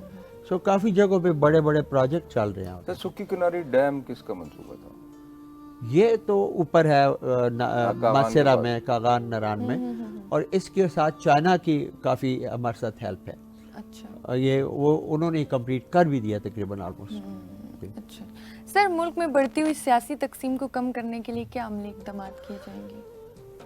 جو سیاسی تقسیم کرتے ہیں وہ خود اپنے آپ کو روک لیں تو سیاسی تقسیم رک جائے گی. آپ سمجھیے ہوں گے کہ سیاسی تقسیم کرتا کون ہے. سر ایجوکیشن کے حوالے سے، کیونکہ خان صاحب کا تو ہمیشہ سے ایک ایم رہا ہے کہ وہ کہتے تھے کہ یار یہ میرا بہت بڑا ایم ہے کہ دنیا جو ہے نا، پاکستان میں بہت زیادہ جو ہے نا اس کی شرح جو ہے تعلیم کی وہ اس میں اضافہ ہونا چاہیے.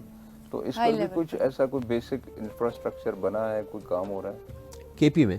جی جی بالکل. اس میں خان صاحب کا بہت ویژن ہے. آئی واز منسٹر ہائر ایجوکیشن.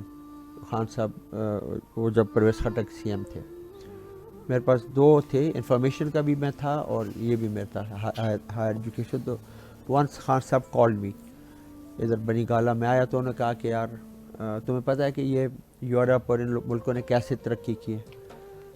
تو میں نے کہا جی ٹورزم یہ وہ. کہتے ہیں نہیں، ایجوکیشن کی وجہ سے. انہوں نے کہا کہ ان کی جو ٹیکنیکل ایجوکیشن ہے اس کی وجہ سے یہ آج یہاں پہنچ گئے. سو انہوں نے کہا کہ جاؤ وزٹ کرو جرمنی، آسٹریا، ان ملکوں کا. میرے ساتھ ایک اچھی ٹیم دی انہوں نے. پروفیسر ڈاکٹر عطاء الرحمان صاحب ہیں کراچی سے، ایچ ای سی کے چیئر پرسن بھی رہ چکے ہیں، ریناؤنڈ سائنٹسٹ ہیں. سو ہم 2-3 لوگ گئے، ہم نے وزٹ کیا یونیورسٹیوں کو. تو وہاں سے پھر ہم نے 5 یونیورسٹیوں کا ایک کنسورشیم بنایا، اور وہ ایجوکیشن جس کی وجہ سے وہ وہاں پہ مرسیڈیز بینز گاڑیاں بنا رہے ہیں جرمنی والے، یا وہ بڑے بڑے کام، یہ جو آپ کی میڈیکل انجینئرنگ ہے جس میں یہ جتنا اکوپمنٹ میڈیکل کا ہوتا ہے، ہمارے پاکستان میں تو کوئی شے نہیں بن رہی.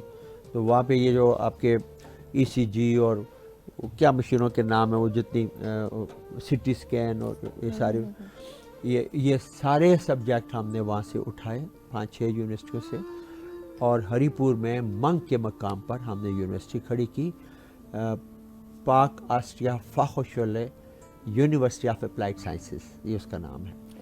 تو وہ یونیورسٹی آج کام کر رہی ہے، اور اب میں ہمیں شاید 1 سال میں اس کے گریجویٹس فارغ ہوں گے، تو یہ ساری چیزیں پاکستان میں بننی شروع ہو جائیں گی۔ پہلے پاکستان میں ہمارے پاس ماسٹر ڈگری ہولڈر تو لوگ بے شمار پڑے ہیں، ٹیکنالوجسٹ نہیں ہیں، اور یہ یونیورسٹی ٹیکنالوجسٹ پروڈیوس کر رہی ہے۔ یہ زیادہ اس کی ایجوکیشن جو ہے وہ انڈسٹریز بیسڈ ہے، اور آپ دیکھیں گے یہ مشینیں ہم خود بنائیں گے انشاءاللہ پاکستان میں، اس یونیورسٹی کے گریجویٹ نکلا جائے، ہم اپنی MRI مشینیں بنا رہے ہوں۔ سر یہ جیسے کہ وہ اپنا، مجھے لگتا ہے کہ آپ کا بھی ایک دور گزرا ہے، پچھلے 13 سال سے آپ کی حکومت ہے KPK میں، ایک دور ANP کا بھی آیا تھا جب امیر حیدر خان ہوتی صاحب جو چیف منسٹر تھے سر، انہوں نے بڑا کام کیا تھا ایجوکیشن کے اوپر سر۔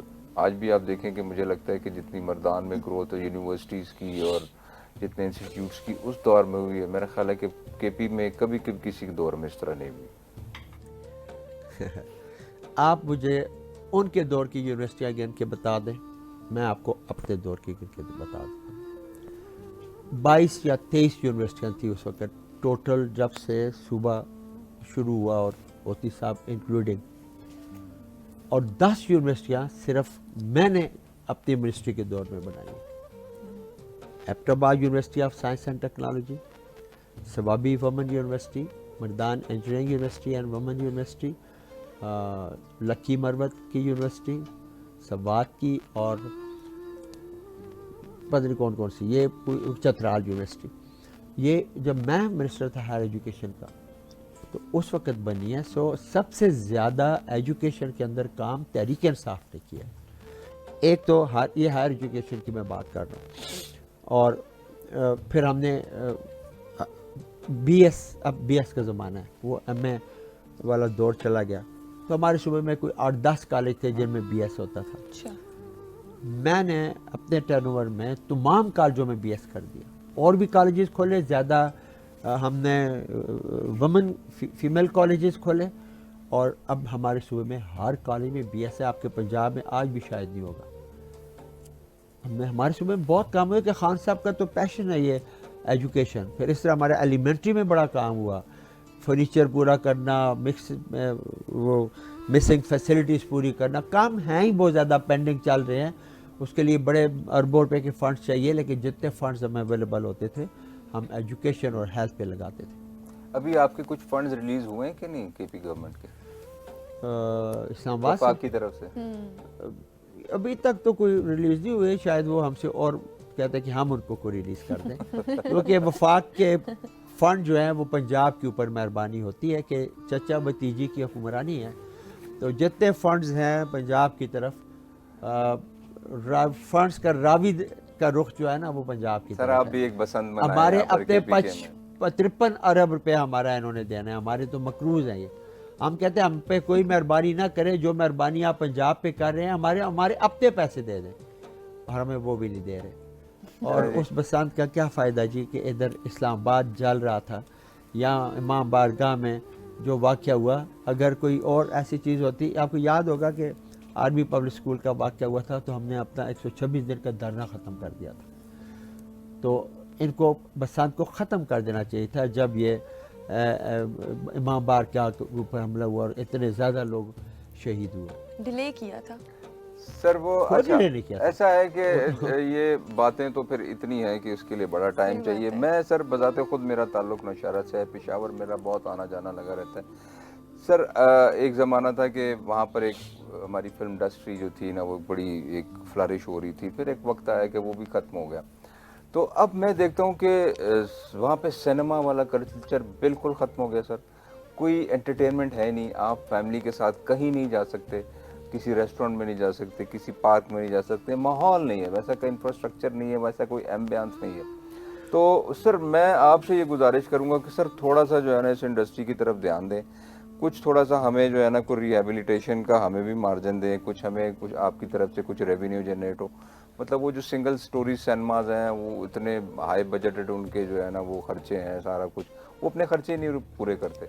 تو تھوڑا سا ذرا اگر ایک ایکسٹرا کریکولر ایکٹیویٹیز ہو جائیں تو شاید یہ جو یوتھ ہے تھوڑا سا ذرا ان کا ذہن بھی بہل جائے. دیکھیں یہ موبائل نے نا سینما گھر ختم کر دیے. اب سینی پیکس ٹائپ تو چل سکتے ہیں بڑے کلاس کے جو کسی جگہ پہ ہیں, وہاں نہیں ہے. لاہور میں آپ دیکھیں تو وہ جتنے ایبٹ روڈ کے اوپر کسی زمانے میں ہم اپنی ینگ ایج میں جاتے تھے کوئی 25-30 سینمے تھے, آج وہ 25-30 ہوٹل ہیں وہاں پہ, تھیٹر بن گیا, ہوٹل یا تھیٹر, زیادہ ہوٹل ہے تھیٹر ہے. تو اب ہر کی جیب میں موبائل پڑا ہے. اور یہ لیکن سر اس کے برعکس وہاں پہ سینی پیکسز کافی بنے ہیں. لیکن سینی پیکسز بنے وہ لاہور میں ہیں, ہمارے صوبے میں نہیں ہے. اب یہ تو گورنمنٹ نے نہیں بنانے, یہ تو کوئی پرائیویٹ ہی بنائے. لیکن ہمارا کوئی کلچرل بیریئر بھی ہے ہمارے صوبے کے اندر, جو پنجاب میں اتنا نہیں ہے جتنا ہمارے صوبے میں ہے, کہ آپ کو بڑی وہاں پہ ریسٹرکشن ہے. ایک زمانے میں تو ایبٹ آباد میں بھی 2-4 سینماز تھے. اور وہ سینما کی آت کی بات تک تو تھی, وہ تو اس وقت تھے سینما تو اب بھی بنایا جا سکتا ہے, کہیں بھی بنا سکتے ہیں آپ. لیکن وہ شاید یہ کوئی انویسٹر سامنے آئے جو اس کو بنائے تو تب. لیکن آپ نہیں بنائیں گے, یہ میرا شعبہ نہیں سر. آپ اس طرف اس شعبے کی طرف تھوڑا سا دھیان تو دے سکتے ہیں, جو کنسرن لوگ ہیں ان کو تو اپروچ کر سکتے ہیں. یہ تھوڑی سی تو آکسیجن دو لوگوں کو, لوگ دیکھنا چاہتے ہیں. وہاں کے لوگ بڑے شوقین ہیں, اپنے آرٹسٹوں سے بہت پیار کرتے ہیں, لیکن مجبوراً اب کچھ ہے ہی نہیں. کیا کریں. دیکھیں ایک اس شعبے کے علاوہ پشاور میں باقی سب کچھ ہے. ہمارا میوزیم ہے لوگوں کے لیے, انٹرٹینمنٹ ہے, ہمارے پاس پارک ہیں وہاں پہ اور بن رہے ہیں, اسپورٹس کی بہت زیادہ فیسلٹیز ہیں اور بھی بن رہی ہیں. لیکن یہ جو آپ نے تھیٹر اور فلم والی بات کی ہے, یہ اس پورے ملک میں یہ اس کے اوپر زوال آیا, اور کے پی میں زیادہ ہی زوال آیا اس کے اوپر, سوشل میڈیا کی وجہ سے. سوشل میڈیا کی وجہ سے, اس کی وجہ سے. تو کوئی انویسٹر آ جائیں تو وہاں بھی سینی پیکس بن سکتے ہیں. چلیں جی, تھینک یو سر, آپ نے اپنے قیمتی وقت میں سے وقت نکالا اور ہمارے شو کو رونق بخشی, اور بڑا اچھا لگا سر آپ سے. بڑی کچھ تلخ حقائق بھی ہمارے سامنے آئی, اور ہم نے کوشش کی کہ چلیں جتنا ایک بہتر ایک مفاہمت کی اگر کوئی راہ نکل سکتی ہے تو اس کی طرف ہمیں جانا چاہیے. بہرحال اینڈ آف دا ڈے آپ کی سوچ میری سوچ جو بھی ہے, ہم یہی کہتے ہیں کہ ملک کا بھلا ہو, ایک عام انسان کا بھلا ہو.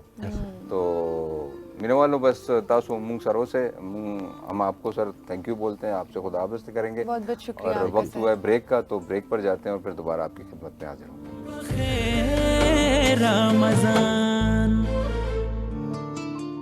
بخیر رمضان, بخیر رمضان. ویلکم بیک. ہم پشتون رمضان ٹرانسمیشن بخیر رمضان کی یو ځل بیا مونږ تاسو ته هرکلی وایو. جی آفرا صاحب. جی میم, برگر زمونږ آلموسٹ ریډي دی, د دې فرایز هم ریډي شو, ساس هم ریډي شو, اوس په دا اسمبل کوو پیټیز اور لیټس. صحیح د تاسو سٹارټ کوي کنه, دا کم ساس دی د تاسو کم انګریډینټس دی کې یوز کاکټیل ساس دی, دی کې مایونیز, کیچپ, چلی گارلک او مسټرډ ساس. صحیح ده, صحیح ده. سیم کوانټیټي. او دا تاسو ټول دا چې د پیټیز دی دا تاسو شمع کوکینګ آیل کې جوړ کړ. دا مونږه شمع کوکینګ آیل کې فرای کړي. صحیح ده. او دینه پس به څه کوو؟ دینه پس به اوس لیټس, ویجیټیبل او پیټي دو چیز. اوکې, کوئ کنه کوئ. دا زمونږ فرایز هم ریډي دي ورسره. جی جی. او هغې نه پس زمونږ کچن انټیریئر چې دی, زمونږ کچن انټیریئر دی شیز کچن اینڈ انټیریئر نه طرف نه سپانسرډ دی. دا ریډي شو؟ جی میم, دا ریډي شو. ښه ښه. او بس دا خو ډېر سمپل ریسپي ده او ډېر ایزي ده. کتونکو دپاره مونږ کوشش کوو چې څونه ایزي سمپل وي چې هغې ته جوړولو کې اساني. او دا ماشومان به ډېر شوق سره خوري. ماشومان خو دا فیوریټ فوډ دی. جی بالکل. جی ارباز صاحب. جی ګران کتونکو مینوالو, زمونږ میلمانه مونږ سره موجود دي په سټ باندې, د هغوی تاسو سره تعارف کوو. زما رائٹ سائڈ ته تشریف فرما دیجی ماریا خټک صاحبہ, او دوی چې کوم دی بای پروفیشن جرنلسٹ دی. تاسو ته هرکلی وایي. السلام علیکم, څنګه تاسو؟ الله ډېر کرم دی. ورسره تشریف فرما دیجی عرب شاه خان, یو فلنتھراپسٹ, یو انسان دوست سړی, یو سوشل ورکر. عرب شاه خان تاسو ته هرکلی وایي. او لیفټ ته ناسته جی مفتی انور صاحب سر, یو ځل بیا تاسو ته هرکلی وایو. خیریت دی؟ تاسو چې ګوره چې دا روح مو خوشحاله شي. صحیح خبره ده. بس دا خو د ستاسو رڼا دا ټولې رڼاګانې دي د روژې میاشت خپل په ذات کې رڼا ده او څه رڼاګانې ستاسو دي. الحمدللہ. قاری صاحب کو بھی دوبارہ آپ کو خوش آمدید کہتے ہیں. کافی دیر سے آپ بیٹھے ہوئے ہیں لیکن چلیں انشاءاللہ ابھی آپ سے کلام سنتے ہیں. جی ماریا جی څنګه حال دی جی تاسو؟ بالکل خیریت دی جی؟ بالکل خیریت دی. دا ولې پر تاسو جرنالیزم ته راغی؟ جرنالیزم زما شوق و ځکه زه بیا دې فیلډ ته رالم. څونه ټایم وشو ستاسو؟ 10 years. ها ماشاءالله 10 years وشو. نو څنګه جرنالیزم کې بینګ ا لیډي کم چیلنجز وي داسې چې ډېر پرابلم وي اکثر؟ پرابلمس خو ډېر زیات دي اگر کتو کې ګورې نو دې فیلډ ته راځي خو سپورټ پکې ډېر زیات ده.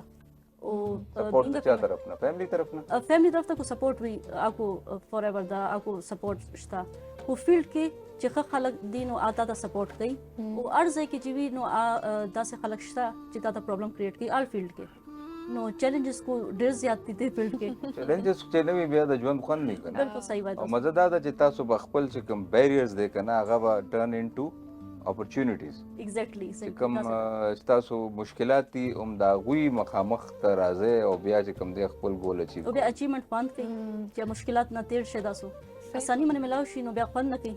نو ماریا داسې څه مشکلات اوسه پورې راغلی دی چې تاسو مشکلات کو جسٹ دا ده چې مشکلات دې ته مه وایئ خو دا ده چې دې فیلډ کې تاسو ته چې سټرګل ډېر زیات ده ډېر لوی سټرګل ده.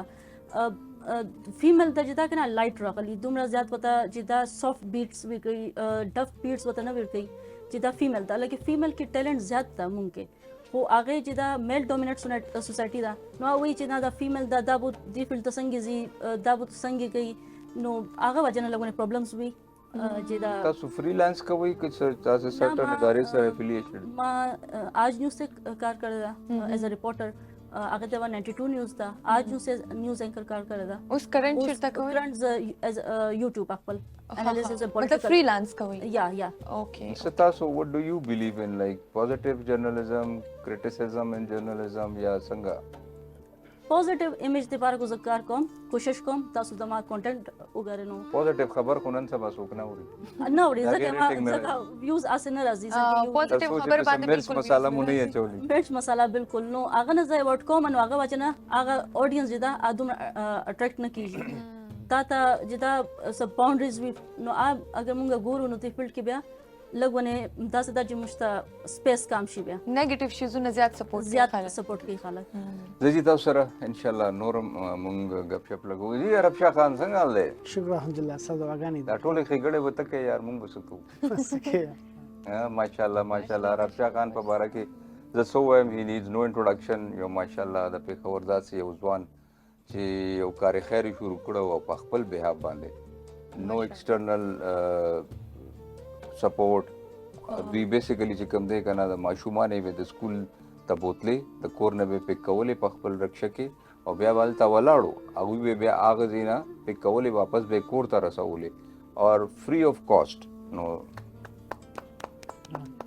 دا ټول د خپل سر باندې نو د دې څنګه آیډیا څنګه راغله عرب شاه خان؟ دا زما خويندې هغه ترانسپورت د محروم پاتې شوی تعلیم نه بیا زما سوچ کوم چې مې زغړ شم داسې کار وشو کوم بیا ما سولسم پورې سبق ویلو یم یو رشکه پیدا کاو بیا د کلیو سوم شمون مې مفت په نفس سره شروع کو بیا تعداد زیاتو تر اوسه پورې تقریبا 200 پورې ماشومان دي زول مفت په نفس سره سوال کوم ماشاءالله اوس د کالج پورې ماشومان دي را سره مخ کی های سکول ماشومان مشته د کالج ماشومان را سره شته دي ماشاءالله او دا لکه په خپل به هغه وخت چلو ورکشه اوس خپل چلو اوس سوزکیم دي ماشاءالله او در سره سورکشي دي اوس سره یو رشکه ده او سلو ګډ جره سره ماشاءالله نو هغه سلور څوک چلی هغه ډرایوران چلی یا هایر کړی دي تاسو او دا ټوټل فری اف کاسټ یو سم ټوټل فری اف کاسټ بالکل چنه به سینه ته پته دا ګور ډیره غټه مسله ده د ماشومان سپیشلی کنه د جینکو یو خو د ټرست خبره ده بیا دا غوي تګراته دا سکار کول خدا خو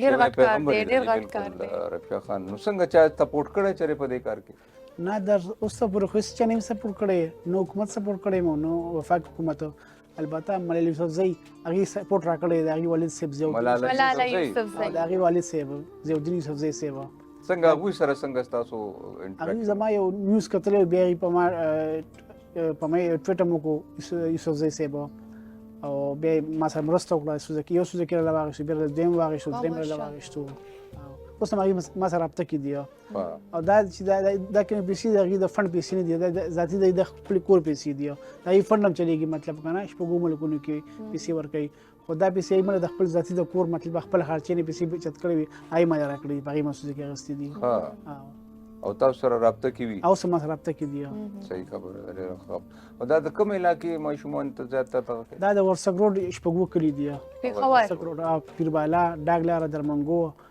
پټوار نو حکومت چرم ستا د دې اعتراف نه دی کړی د دې صلاحیتونو یا د دې ښېګړې نه د صوبه زموږ چې کوم صوبایي حکومت دی خیبر پښتونخوا کې هغې هېڅ زما تپوس نه دی کړی نه یې زما حوصله افزایي کړې ده البته پنجاب یو ایجوکیشن منسټر دی رانا سکندر حیات هغه دوه درې پیرې زما ته سوران شیر کړل خپل اکاونټ کې او ما سره رابطه کې دی هغه ماته زه به انشاءالله کوشش کوم تا مریم نواز سره میلاو کوم زما مریم نواز سره ستا سټوري شیر کړې ده یو هغې تا پېژني زه ورته سره ډېر زر میلاو کوم نو چېرې تا په خپله کوشش کړی دی داسې ته تللی چا کس ته دې اپروچ کړی دی یا هغوی ستا خبره نه منلې که نه ته په دې انتظار کې چې یوي نه زه نه یم ورغلی دې انتظار کې چې هغې مې تپوس وکړي ستا به څه ډیمانډ وي فردر مطلب چې ما سره تعاون وکړي یا د خپل حکومتي سطح باندې داسې یوه اداره شروع کړي مفت پیکناپ سروس چې کوم د غریبانو یتیمانو ماشومانو دي هغې له مفت پیکناپ سروس ورکړي زیاتره ماشومان د دې وجې کورونو کې ناستې سکول ته نه ځي چې د هغې د کاري فیس نشي برداشت کولی مطلب هر یو ماشوم رشکې والا سوزکۍ والا بس والا 3000 4000 روپۍ غواړي او کوم کور کې چې 3 ماشومان وي نو د هغې کم از کم 15-20 روپۍ جوړېږي 12000 جوړېږي د هغې چې کوم د والدین تنخوا وي نو هغه هم دغه 15,000 روپۍ نو د هغې په وجه باندې هغې فیس نشي برداشت کولی بس ماشومان یې کورونو کې کښېنولي مینهوالو تاسو ته پته ده چې ماشاءالله اوس خو عرب شاه په خپله یو سلیبریټي ده خو د سلیبریټي جوړېدو نه مخکې زما د دوی سره یو ډېر ښه تعلق دی او دا تقریبا یو 100 کاله خو به کېږي بالکل تقریبا نو ووایه که نه زما او ستا څه یو تعلق دی بس زه د ارباز خان ډېر غټ فین یم ډېر زیات زه ماشوم وم زه سکول ټایم کې ده سره ما راته ساتلی او د ډرامې فلمونه ما کتل اوس هم چې کوم دی ما ته په وټساپ باندې کله کله داسې یو ویډیو زما د زوړ فلم داسې یو کلیپ سره دا پهل ځل کله ملاو شو 2010 کې ملاو شوی پهلې ځل او لاهور کې ملاقات شوی هغې نه مخکې زما د رابطه به کېده موبایل باندې څه ایونټ کې ملاو شوی نه چېرته به چې مونږ شوټینګ ته تلو او وروسته دې بل ته راتلو ته پته ده غټ فین و ډای هارډ فین دی که نه غټ فین یم زه بس داسې رسټورانټ ما چې چا سره نشته صرف ما سره دي ماشاءالله ډېره مننه الله دې نورم کامیاب کړه انشاءالله نورم گفتگو لګو جی مفتی صاحب دا وګوره دا ښایسته ځوان دی او ښېګړه کوي جی انسانیت خدمت کوي معاشرې دپاره بهترین مشعل را دی پکار ده نو داسې خبرو داسې کارونو لکه دلته خو هر سړی دا وایي که نه چې ما ته به څه فایده وي دلته خو پکې هېڅ فایده نه وه خو نیت یې صفا و الله تعالی ورته دا نیت صاف منزل آسان چې کله انسان د مخلوق د اسانۍ دپاره کارونه کوي یا داسې سوچ عملي اقدام الله پاک هغه لپاره اسانۍ نه پیدا کوي د دې یو مثال دی مثلا مونږ میخه چې کله اخلو دا میخه مونږ دپاره د پیو د حصول اخلو چې مونږ ته پی میلاویږي هغې سره هغه اضافي ګوبر هم خدای راکوي که نه ګوبر خو مقصود نه وي مقصود خو پی وي ګوبر نه مراد ضروریات دي هغه ضروریات الله پاک هسې پوره کوي او هغه د هغې نه حاصل شي ستا مقصود دا وي چې ما زه به پیس کړم یا به د دې دپاره هغه د دې بنیادي مقصد دپاره هغه کار ته وکړي هغه پکې هم الله پاک وکړي نو امید لرل پکار دي چې الله پاک دپاره ته ځان مخې ته وړاندې کې میدان ته الله پاک ستا لپاره هم مثلا پیدا کړي صحیح خبره ده او د ذات د خپل ځان سوچ کوونکی چې دی دی محدود پاتې شي او د معاشرې سوچ کوونکی چې دی هغه الله پاک هم ته وسایل ورکړي اسانیانې وله ورکړي نو خوب پورې ده چې چا خوب محدود دی هغه کار محدود دی چې چا خوب غټ دی د هغه کار غټ دی او دا هم دغه دي که نه چې لکه د کوم څیز چې ته ویش زیات کې که هغه مینه وي که محبت وي که پیسه وي د الله په نامه نو هغه ضرب کېږي واپس تاله راځي بالکل د برکت سره راځي بالکل صحیح خبره ده جی قاری صاحب اب آپ کو ہم ذرا تکلیف دیں گے جی ہمیں کچھ سنائیے اپنی خوبصورت آواز میں کلام مجھے خطا کار سا انسان مدینے میں رہے مجھے خطا کار سا انسان مدینے میں رہے بن کے مہمان مدینے میں رہے مجھے خطا کار سا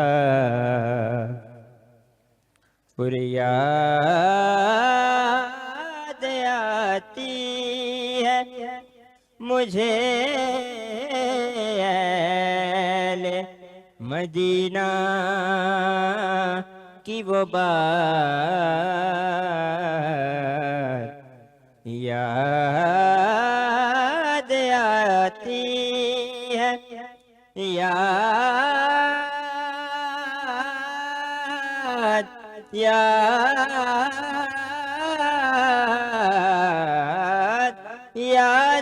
آتی ہے مجھے اہل مدینہ کی وہ بات کہ زندہ رہنا ہے تو انسان مدینے میں رہے مجھے خطا کار سا اور دور رہ کر بھی دور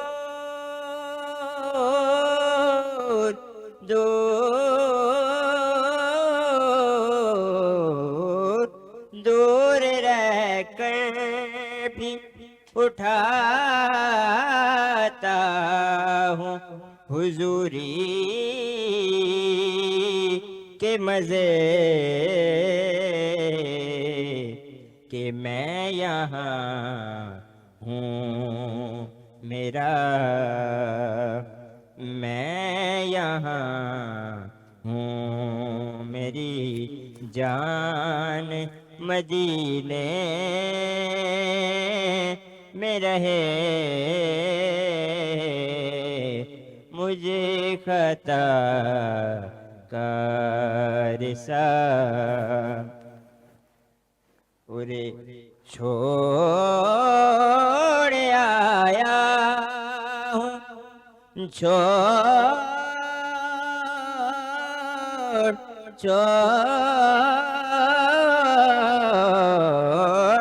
چھوڑ آیا ہوں دل و جان یہ کہہ کر عزم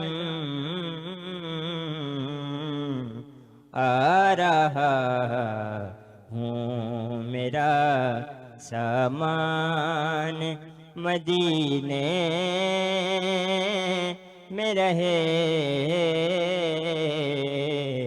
مجھے خطا کار سا ګرانو مینوالو دلته ټایم شو یو وړوکی شانت بریک نو چیرته مزه سټی ټیون رمضان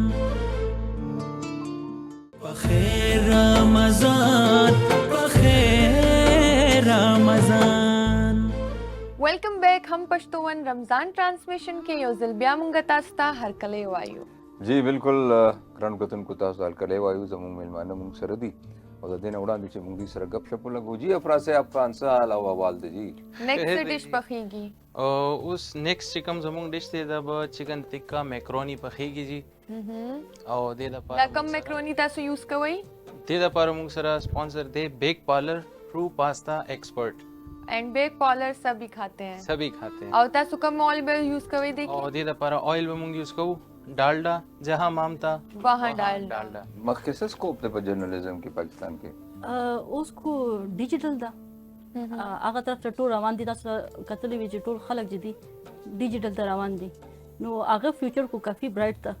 خو اگر مین سټریم میډیا خبره وکړو نو هغه وخت چې ته خلک وایي چې دا وخت ختم شو، نو داسې نه ده. د سکرین وخت چې ته نه ختمیږي، دا به فور ایور وي.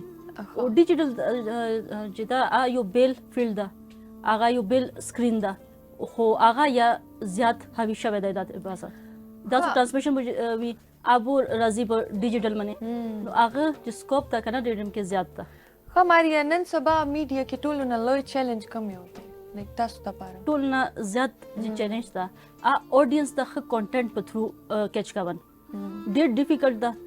اگر تاسو ته چې دا سوري ټو سه لګونه چیپ کانټینټ دا کنه زیات خلک پریفرنس کوي، او بیا ځلن مانی چې اسه کانټینټ جوړ کو، فیملی ویلیوز بھی بندي، نو خلک چې دا میچور او ښه کانټینټ چې دا نه ګوري، اوس هغه ته توجه نشته. نو دې لپاره به تاسو څنګه څه سوچ کړی چې ابراډ ته ځئ که نه دلته به یې؟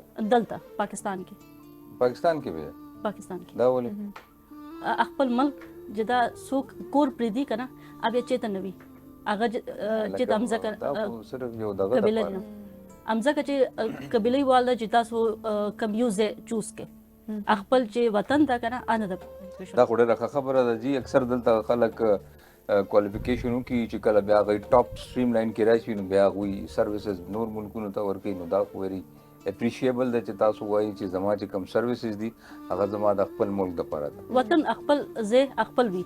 وی اپریشیټ جی، وی اپریشیټ. عرب شاه خان صاحب، ها تاسو یو ډېر چیلنجنګ کار کړی دی، ځکه چې په کومه معاشره کې چې تاسو دا خدمات سره انجام کوئ هلته اکثر د بچو یا د جنکو تعلیم چې کوم دی که نه هغه ښه نه ګڼلی کېږي، نو بیا چې کله تاسو دا سټیپ واخیستو نو په دې کې تاسو ته څه مشکلات درپېښ شوي دي؟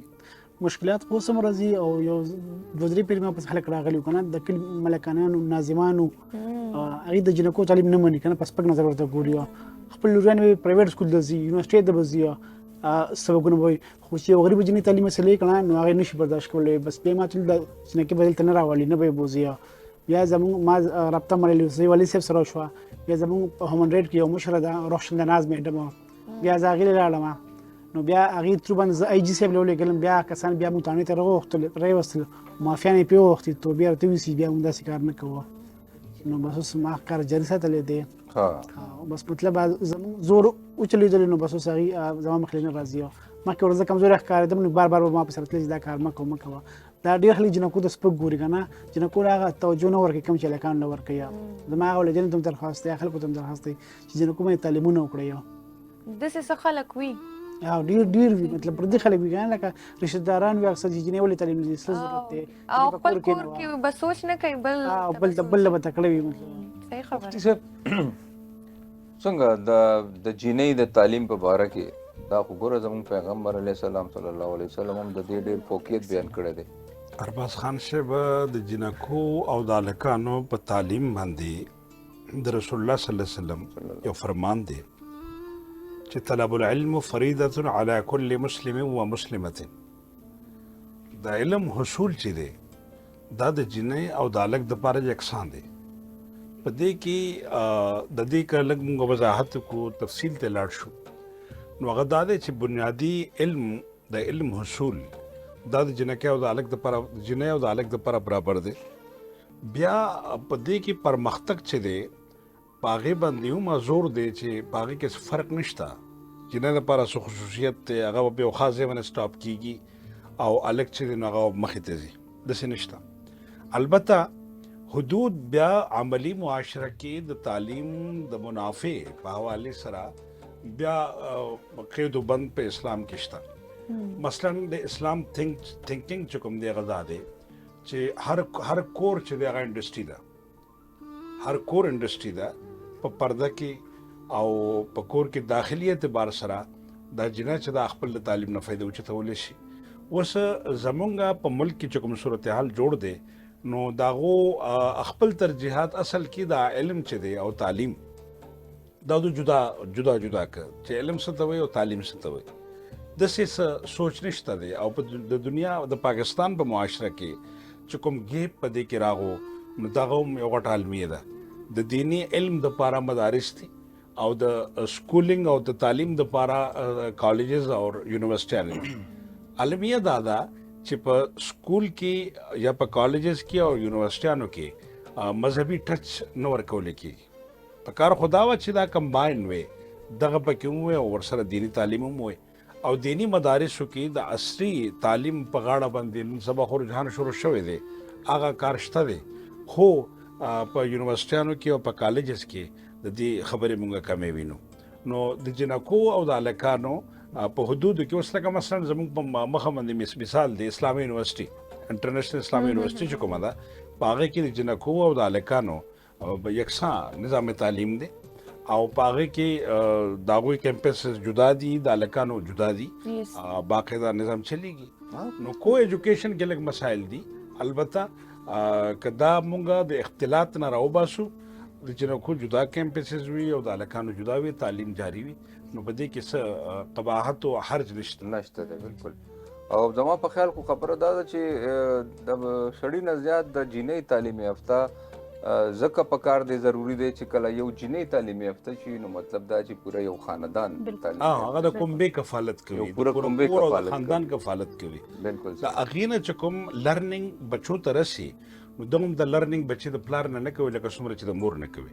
نو یو ښه ایجوکیټډ مور چې دا د معاشرې تشکیل ورکوي، معاشره تشکیل ورکوي، ښه معاشره. او د هغې په مقابله کې د سړي مصروفیات چې هغه د بار وي، نو د لرنینګ د بچو د لرنینګ دپاره چې کوم ښه انسټیټیوټ دی هغه د مور تعلیم یافته کېدل.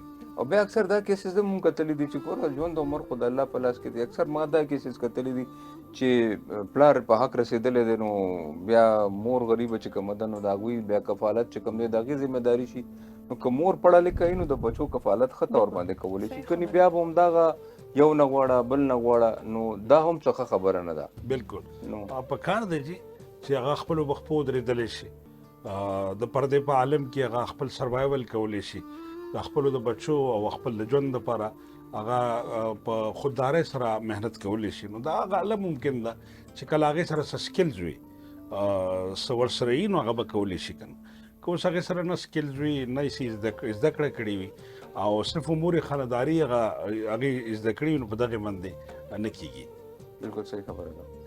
جی افراز صاحب تیارې جاری دی او بس میکرونی دپاره ویجیټیبل کټینګ کوو لګیا یو، دې نه پس په دې چکن مونږ فرای کوو. ښه، تاسو دې کې کوم کوم ویجیټیبلز ایډ کوئ؟ دې کې مومنه مونږ شمله، گازره، پیاز او بند ګوبي میکس ویجیټیبل دا مونږ. او دې ریسیپي څه ده؟ دې ریسیپي چې کوم بیک پاستا راځي اسی خو دې سره دا سپایسز میکس سپایسز په دې کې وي. ښه. او جی نو دا مونږ ایډ کولی شو؟ ډېر سپایسي خو به نه وي؟ نه، دا څونه چې پاستا ده دې دپاره 1/2 kg چکن او دا ویجیټیبل چې څونه دي یو شمله، یو گازره، یو پیاز او 1/2 بند گوبي، دې دپاره دا سپایسز د دې مطلب پورے دي. چلو جی چشتی صاحب کیسے ہیں سر؟ سر الحمدللہ خیریت سے ہیں، ٹھیک ٹھاک ہیں؟ پنڈ زادن خان سے آپ کا تعلق؟ جی ماشاء اللہ. چلے اچھی بات ہے. رمضان اچھا گزرا؟ جی بہت اچھا ماشاء اللہ. چلیں جی ہمیں اپنی خوبصورت آواز سے محسوس کیجیے. لو مدینے کی تجلی سے لگائے ہوئے ہیں، لو مدینے کی تجلی سے لگائے ہوئے ہیں، دل کو ہم مت لائے انوار بنائے ہوئے ہیں، دل کو ہم مت لائے. اور کشتیاں اپنی کنارے پہ لگائے ہوئے ہیں، کشتیاں اپنی کنارے پہ لگائے ہوئے ہیں، کیا وہ ڈوبے جو محمد کے ترائے ہوئے ہیں، کیا وہ ڈوبے جو محمد کے ترائے ہوئے ہیں، لو مدینے کی۔ اور پی نصیر الدین نصیر گیلانی علیہ رحمہ لکھتے ہیں کہ قبر کی نیند سے اٹھنا کوئی آسان نہ تھا، قبر کی نیند سے اٹھنا کوئی آسان نہ تھا، ہم تو محشر میں انہیں دیکھنے آئے ہوئے ہیں، ہم تو محشر میں، اور کیوں نہ پلڑا تیرے اعمال کا بھاری ہو نصیر، کیوں نہ پلڑا تیرے اعمال کا بھاری ہو نصیر، اب تو سرکار بھی میزان پہ آئے ہوئے ہیں، لو مدینے کی تجلی سے لگائے ہوئے ہیں۔ کیا بات ہے، زبردست، لو مدینے کی تجلی سے لگائے ہوئے ہیں، کیا وہ ڈوبے جو محمد کی طرح۔ بہت خوب جی، زبردست۔ مینا والو اخلو یہ وڑو کے شام بریک وغیرہ۔ بخیر رمضان، بخیر رمضان، بخیر رمضان۔ ګرانو مینوالو، هم پښتو ون رمضان ټرانسمیشن په خیر رمضان کې یو ځل بیا مونږ تاسو ته هرکلی وایو. جی مینا والو، بس زمون کچن کې چې کوم دی تیارې روانې دي، او هیله لرم چې ستاسو په کچن کې به هم چې کوم دی تیارانې روانې وي، او دا یو داسې ټایم وي چې هر سړی که نه لږ الګ الګ کې لګیا وي، څوک نه څه دغه کوي، خپل پارټیسپیشن کوي، څوک نه پخوي آپ پخاون شروع نه نه د کور مشران رمضان کې کو څوک نه کوي، رمضان کې کو ټول کوي، څوک نه کوي هغه شروع شي، د کور سړي چې کوم دی هغوی ذات پارټیسپیټ هغه participate خپلې کوي. پوښې دغه جوړوي خپلې. یو رونق دی که نه، برکت والا میاشت ده، بس برکت والا. دا خو د دې رمضان المبارک خپله یو چاشني ده، یو برکت بالکل. دی، الله دې همدغه شان ساتي. بالکل. جی ماریا خټک، جی ماریا، پاکستان کې صحافیو دوپاره ازادي شته او که نشته؟ دا سوال کې تاسو ته خپل جواب ملاو شي چې ازادي تاسو ګورئ څه دی. تمام جرنلسټ تاسو مخامخ دي چې یو مخصوص کانټینټ ورته ورکړي، یو پیپر ورته راشي، دغه به تاسو وایئ، هغې نه آوټ سلیبس په څه خبره وکړئ، نو تاسو مخامخ دي، کیسونه دي، ملک نه بار ناست دي، نو صحافت ازادي کو نشته، دا کو حقیقت ده چې بالکل ازادي زموږ ملک کې نشته. صحافت لپاره هر صحافي چې دا ایسوسیټ ده ډفرنٹ پولیټیکل پارټي سے، او هغه سپوکس پرسن جوړ شوي دي، نو پهله به وایي چې صحافي چې دا هغه ده نیوټرل وي، نو هغه تصور ختم شوی ده، هر څوک خپل خپل چې دا خپل دکان یې کوله کړې ده، او هر پارټي چې دا سپورټ کوي، او بله پارټي چې حکومت راشي نو هغې به جیل کېږي، او هغې جیل نه راوباسي، او بل والا نه نشي، نو صحافي آزاد. د دې نه باوجود تاسو چې کوم دی دې ملک کې اوسېدل غواړئ؟ بالکل بالکل. ولې نو دا خو بیا تاسو خپل پروفیشن سره زیاتی نه کوئ؟ نه زیاتی بالکل نه نو دې کې به څه چینجز راځي او که نه؟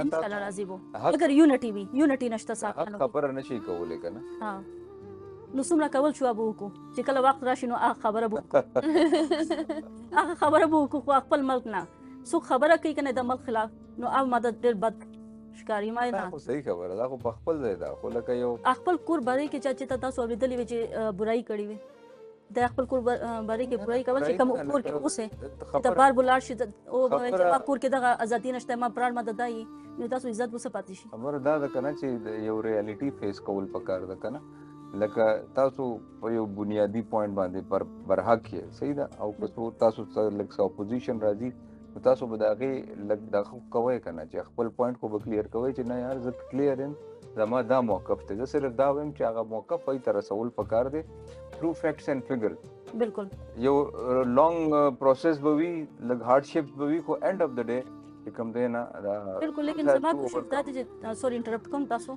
خو چا چې عمل پرې شو نوم نه راخلم دلته لږونه ښه نه دی انن د دنیا کې نشته ولې خپل وطن پرې شه ده چا وطن دې پرې شه ا محفوظ دی اوسه پورې نوم نه راخلم تاسو پوه شوي به خبر دا گورا اخو وہی موت کا ایک دن معین ہے رات نیند پر رات پر کیوں نہیں آتی دا غلطه خبره ده چې موږ موت نه انکار وکړو الله یو نظام نه انکار وکړو خو خپل چې وطن دا هغه سه موږ مخلص بو کنه نو الله لري وکولای موږ خپل مخلص نه خپل وطن سه هر ملک کې لاړ شي هغه د امریکای د حالاتو غره سم بد دي پر څوک خپل ملک خلاف دومره سترونګ نه وداري څنګه پاکستانیان دي کنه خپل ملک خپل ادارو ته ټارګټ کوي مونږ ته پاتې شته څه کېږي څه نه کېږي خو بله ذریعه وي ښه ذریعه وي پوزیټیو کول پکار ده که موږ پوزیټیو شروع شو که نه نو د برایي به ورو ورو ختم شي خو موږ برایي طرف ته زیات ځو نو د اچھایي چې ده دبا شوه دا ښه خبره ده چې یا رب شاه خان بېچاره څه داسې واقع شوي ډېره سخته او مطلب د دغې ماشومانو سلسله کې چې تا تره بوتلل او څوک درته مخې ته راغلي او داسې پرابلم شوي بیا داسې څوک راغلی ستاسو مرسته یې کړې بالکل داسې ډېر کیسې راغلي دي که نه همدغه یو چې کوم ملک فضلي ولید صاحب دی هغه زما همیشه مرسته کوي او بیا دویم زموږ یو کس دی زموږ د قوم نه دی میرویس مومند هغه ما سره ډېره مرسته کړې وه ما باندې ډېر زیات قرضونه وه او زما اوس واده شو نو واده کې هم ملک فضلي هم زما ډېره مرسته وکړه او میرویس مومند هم ما سره مرسته وکړه زما واده شو زما خواهش دی چې زه د خپل نیټورک په پوره خیبر پښتونخوا کې خور کړم په پوره پاکستان کې خور کوم څنګه چې عبدالستار ایدي صاحب هغه د مړو خدمت کولو امبولانس نیټورک کې خور کو په پاکستان کې زما خواهش چې د ژوندو ماشومانو خدمت وکړم هغوی سکول ته بوځم ډېرې ماشومان د ترانسپورټ د وجې محرومه دي ما پسې کورونو ته راځي چې موږ مفت پکې نف سروس راکړه خو ما سره دومره وسایل نشته زه هغوی له ورسوم نو زما انشاءالله خواهش دی که وسایل ما راغلی نو زه به د خپلو نیټورک په پوره پاکستان پوره خیبر پښتونخوا کې خوروم انشاءالله ډېره ښه خبره ده چې موږ تاسو سره یو او ستاسو په دې نیک مقصد کې چې کوم دی نو زمونږ عقله که څه داسې خدمت وي موږ حاضره یو دوا دا تکو چې الله تعالی دې په دې خپل نیک مقصد کې ډېر ډېر کامیاب آمین مفتی صاحب انسانیت چېرته دی نن سبا د انسان سره څه تعلق پاتې شو دا د معاشرې ډېر غټ اهم سوال دی جی زموږ نه خپلې تقاضې یې شوي دي انسانیت هغه دی چې د هغې ترجماني یا د هغې هغه تشریف یو شاعر خپل په شعر کې کړی ده غالبا د شاعر نوم ماته یاد نه دی خو بهرحال شعر ډېر زبردست دی هغه دا دی چې ته پیدا شوې تا جړل خلقو خندل داسې مړ شه چې ته خاندې خلق جاړي دا د انسانیت یو اعلی اقدار دي چې د هغې ترغیب او تلقین موږ ته شریعت محمدي صلی الله علیه وسلم راکړي په دې مینه کې یو وسعت دی د مسلمان دپاره هم دی او د غیر مسلم دپاره هم دی پرون په دې باندې ډسکشن کړی و چې حالا زمانه مسلمان غوره دی او احتمالا زمانه ټول غوره دي هغې کافر هم دي مسلمانان هم دي میبي چې هغو نو دې کې یو فکر دی چې ته انسانیت سره محبت وکړي او د هغه محبت تقاضې دا دي چې اوس كل مؤمن كرجل واحد إن اشتكى رأسه إن اشتكى كله إن اشتكى عينه إن اشتكى كله چې د ټولو مؤمنانو مثال دی یو جسم دی کله چې د جسم په سر دړ وي نو ټول جسم دړ کې مبتلا وي کرب کې مبتلا وي کله چې د دې جسم سترګه دړ کوي حالانکه دړ یوازې په سترګه باندې خو پورا وجود لرزه بر اندام وي او هغه تکلیف ټول وجود ته وي نو به مونږ کې د دې خبرې فقدان دی مونږ په خپله ماړه یو او پټ یو او مطلب دا دی چې مطمئن یو نو مونږ دا احساس کوو چې یاره ټوله معاشره صحیح ده زمونږ ګاونډ هم صحیح دی زمونږ هغه بل هم صحیح دی دا هم صحیح دی دا هم صحیح دی حالانکې دغسې نه ده دا سوچ چې کوم مونږ ته د جومات د یو ځای کېدلو میلاو شوی دی د دې مطلب دا دی چې مونږ په پنځو منځونو کې جومات کې یو بل سره ملاقات کوو په دې کې یو غایب وي غیر حاضر وي نو موږ ته دغه د حالاتو اندازه لګي چې هغه نن موږ ته ولې نه دی راغلی، هغه څه تکلیف کې خو نه دی مبتلا، هغه څه دشوارۍ کې خو نه دی. نو د انسانیت د محبت یو وسیع فکر موږ ته الله را کړی دی، د الله رسول صلی الله علیه وسلم را کړی دی.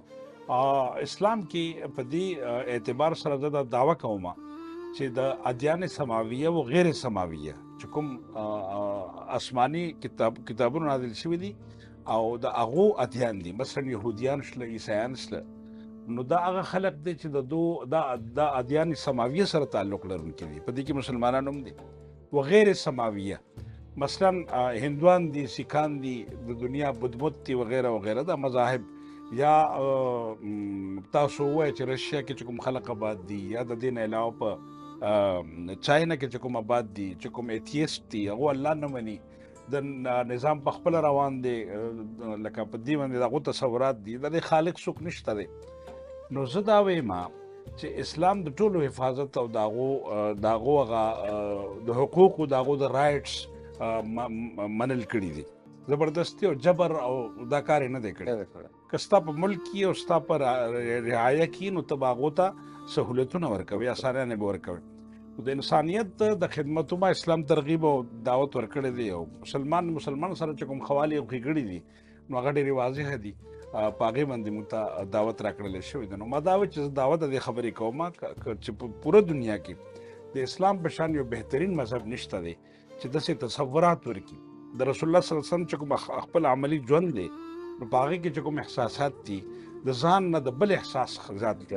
حضرت عمر رضی الله تعالی عنه فرمایي مسله په دې دی کې خرابه ده، کومه بنیادي مسله چې ده هغه دا ده چې موږ په معاشره کې ځان ته اوچت ګورو، بل سړي ته کوز ګورو. دا زموږ د نظر او د فکر او د خیال عیب دی. حضرت عمر رضی الله تعالی عنه به یو دعا کوله، دا خو ډېر جهاندیده صحابي او د الله رسول صلی الله علیه وسلم ته ډېر نږدې و.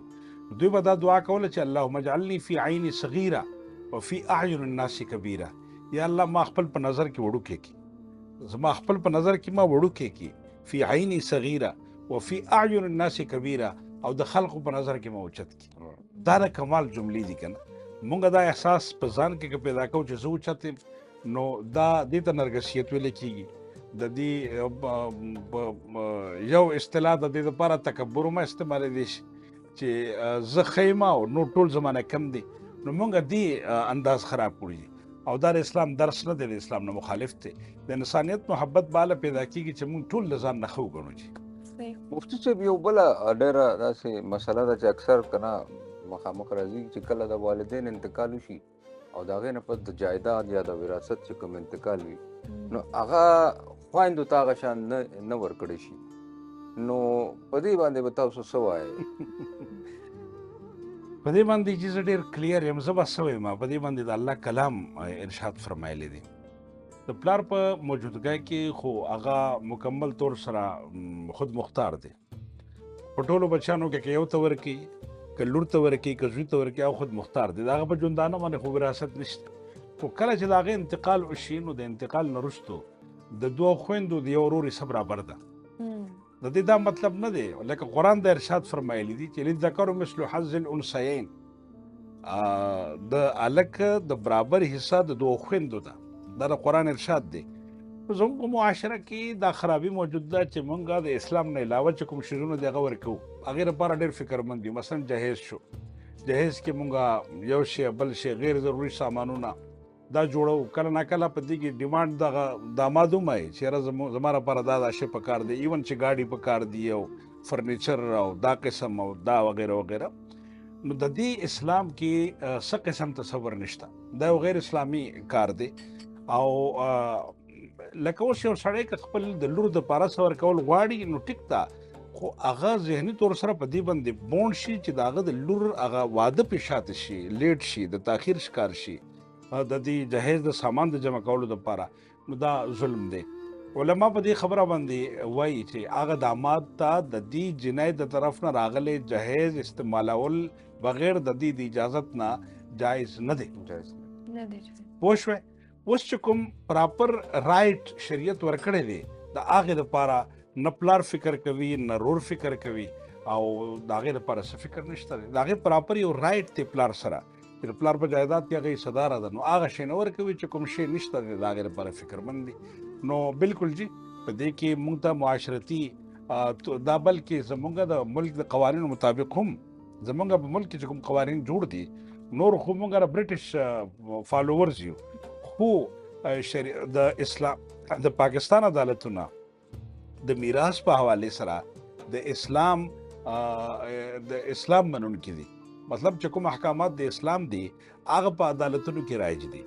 نو لکه څنګه چې اسلام نیمه حصه ورکړې ده نو دغسې زموږ عدالتونو ما ورکړې ده. په دې باندې یو خور که اشکال لري نو هغه پراپر که په اسانه باندې هغه حق نه ورکوي نو هغې له پکار ته چې رجوع کړي د هغې جایز حق دی هغه دې خپل واخلي. بالکل جی بالکل. جی چشتی صاحب. اے سبز گنبد والے منظور دعا کرنا جب وقت نزا آئے دیدار عطا کرنا. اے نور خدایا کر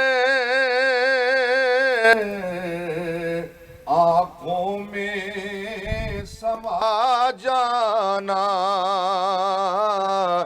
یا در پہ بلا لینا یا خواب میں آ جانا.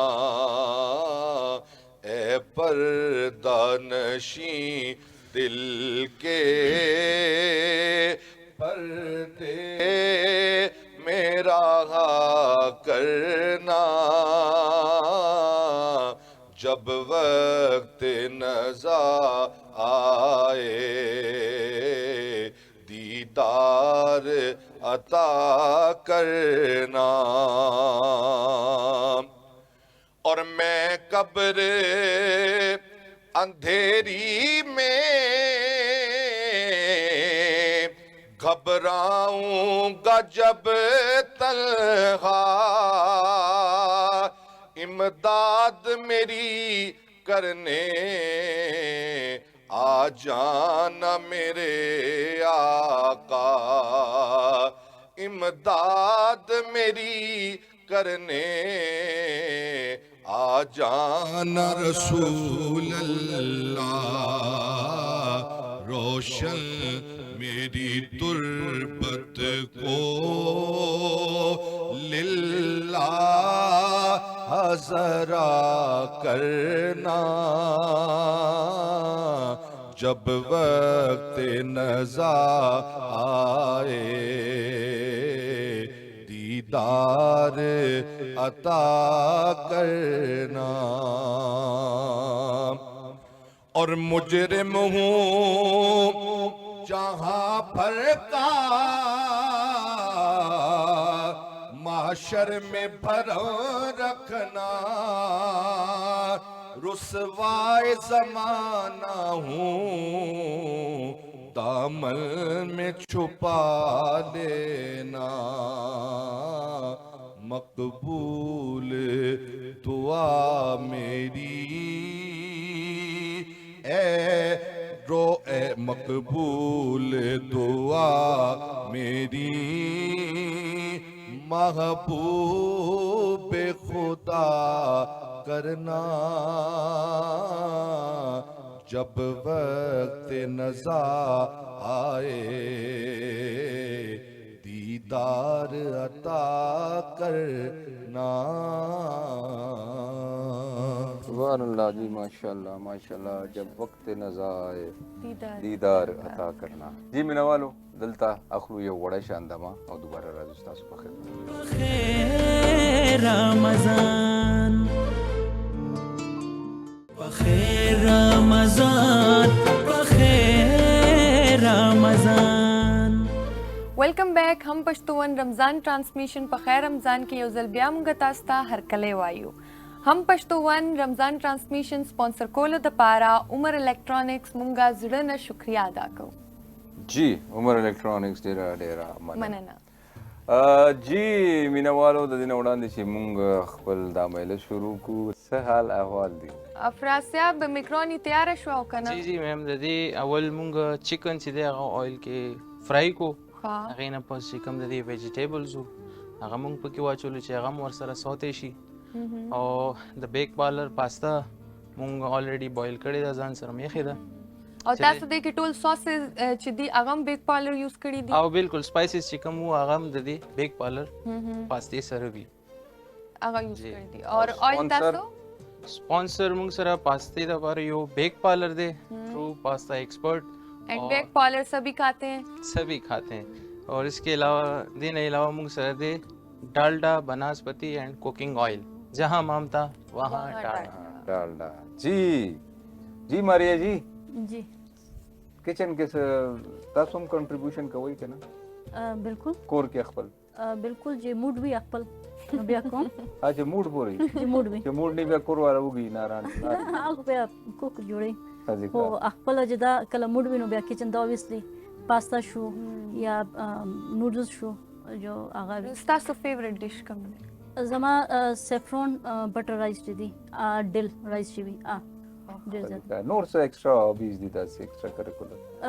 زما دومره زیات خو نه دي، زیاده تر ریډینګ دا یا نیوز پیپرز وغیرہ شو هغه اما هوبي وایي، ټوټل انډور اکټیویټیز او یا زیات نه زیات بس خپل رننګ کم ده. صحیح ده. رفشا خان څنګه یار؟ شکر دی خیر دی. زه خو وایم چې پوره پاکستان کې د ستا په دغه باندې چې کوم دی نو دا یو ارګنایزیشن وي، ستا د دې څه نوم شته؟ بیجان مفت پک اینډ ډراپ سروس. بیجان مفت پک اینډ ډراپ سروس. دا ماشومان را د مين بیجان وي، ماشومان لکه بل لای را کړی دی بیجان. نو دا تاسو په خپل چوز کو دا نوم؟ نه بس ماشومان د بیجان وي، نو زه بیجان باندې مشهور یم، بیجان باندې. بیجان پک اینڈ ډراپ تاسو راغلی هو بیجان فری پک اینڈ ډراپ سروس. لکه خبره ده. حاجی مفتی صاحب وای کنه سر څه وایم جی؟ مفتی صاحب زما یو سوال دی ستاسو. تهجد وی کنه، مطلب اکثر مونږه 2 بجې کوو، 3 بجې تهجد مونږ ادا کوو. څه خلک وایي چې مطلب تاسو به خوب کوئ، هغې دپاره خوب ډېر ضروري دی، خوب نه پس به تهجد ادا کوئ. څوک وایي چې نه تاسو هسې هم ادا کولی شئ. نو دې باره کې ستاسو څه خیال دی؟ تاسو چې دا دویمه خبره کومه وکړله نو همدغه ده چې د ماسخوتن مونځ سړی وکړي او د مونځ نه وروستو وتر ونه کړي، سنت وکړي او د سنتو نه وروستو سم دی او لږ خوب وکړي بیا راپاسي، نو دغه د تهجد ټایم دی. که هغه 1 بجې که 2 بجې که 3 بجې که 4 بجې، د دې دورانیت چې ده نو دا د سهار د بانګ نه مخکې پورې ده. سهار بانګ نه مراد دا دی چې نن سبا چې کوم ټایمینګ دی د سحري 5:57 یا 5:56 5:20 ده 5:20 دا د مره غافطاري ټایم وي.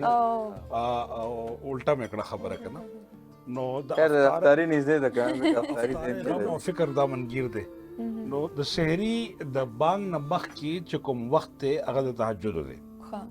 د تهجد وخت چې کوم عمل ساقط کوي نو هغه سهار بانګ دی. بانګ په هغه ټایم باندې ویلی شي چې کوم د سحري وخت دی. اوس کې یو سړی د هغې نه وروستو ډېر لیټ عام ورځو کې چې څنګه ویلی کېږي هغه وخت کې بانګ وي، نو د هغې نه مخکې هغه وخت موجود وي. مطلب دا دی په دې ورځو کې چې رمضان المبارک میاشت ده، ماشاءالله دا ډېره د برکت میاشت ده. په دې میاشت کې د تهجد اهتمام ډېر آسان دی. هر سړی د سحري دپاره پاسي. سحري ډېر فضیلت دی جی. ارباز خان صاحب ډېر زیات فضیلت. جی بالکل. حدیث کې رسول الله صلی الله علیه وسلم فرمایي ان الله وملائکته یصلون علی المتسحرین، چې د الله د هغه رسول چې دی نو په سحري کوونکو باندې سلام کوي، الله رحمت پې ورېږي. نو د دې خپل په ذات کې فضیلت دی. نو سحري له خو هر سړی پاسي.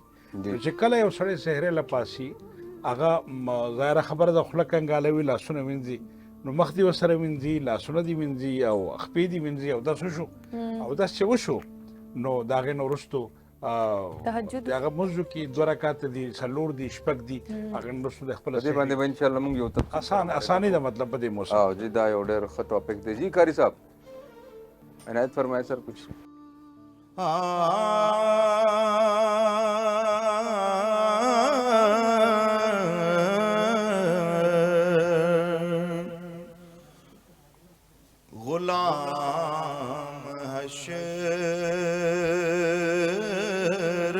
جب سید الورا کے چلے غلام حشر میں جب سید الورا کے چلے لوائے حمد کے سائے میں سر اٹھا کے چلے یہ کس کا شہر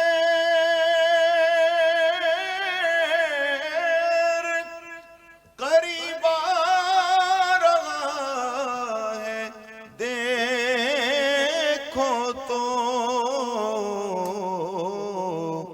درود پڑھتے ہوئے قافلے ہوا کے چلے نظر بعالم پاکیزگی پڑے ان پر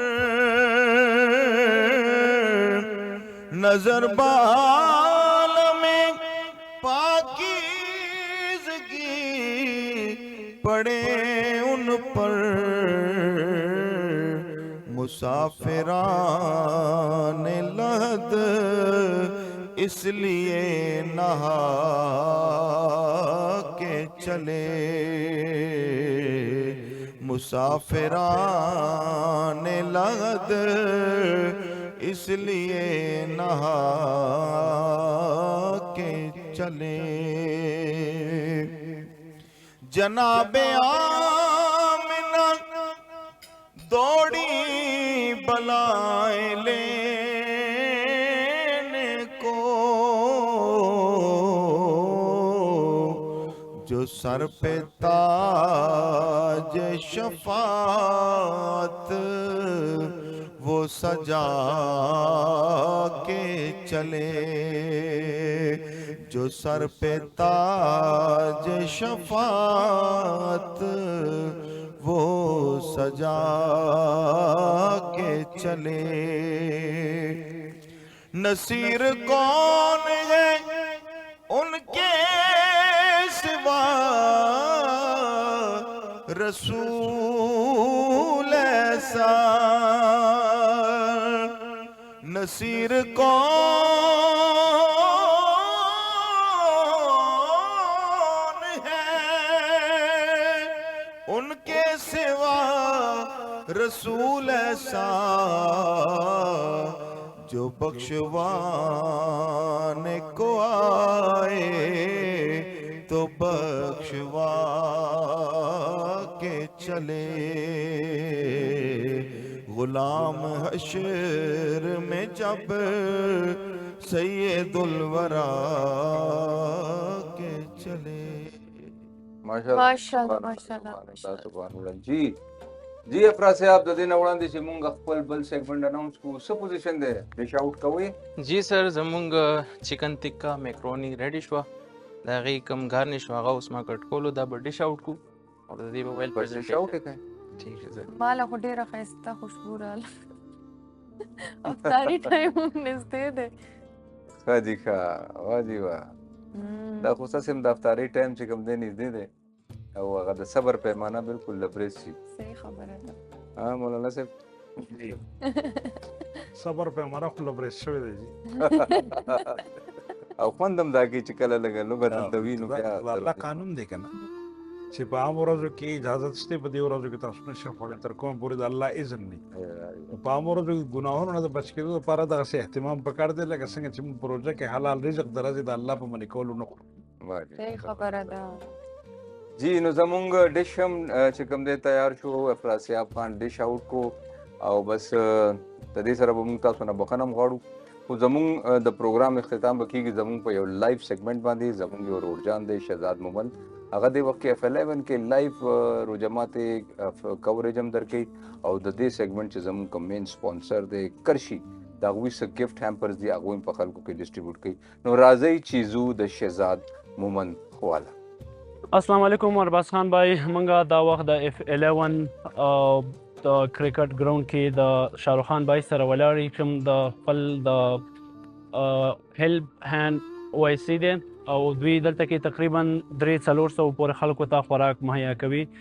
دوی نه بعد د دوی باندې ارګنایزیشن باره کې پوښتنې لرو چې دوی د خپل ارګنایزیشن څه هیستري ده او کم کم ځای نه دوی ارڅه کوي. السلام علیکم. وعلیکم السلام، څنګه چل دی؟ خیر دي. زه جی شاهرخ خان هیلپینګ هینډز فاونډر یم او دا ارګنایزیشن موږ 2015 کې جوړ کړو او دې کې موږ مینلی ایجوکیشن او بلډ وغیرہ ریلیټډ یا میډیکل کیسز کول فور سره بیا موږ 2016 نه دا دسترخوان اهتمام هم سٹارټ کړو. بل تاسو نه پرسنل کوېشن به دا کومه د روژې په حواله کې، یا روژه څه ته وایي یا د روژې اصلي مقصد او معنی څه ده، یا تاسو څه سوچ لرئ چې یاره که یو سړی روژه نیسي دا به د خېټو روژه وي که نه ټوله به روژه وي د هر څه باره کې؟ دې باره کې تاسو څه نظریه څه خیال مو دی؟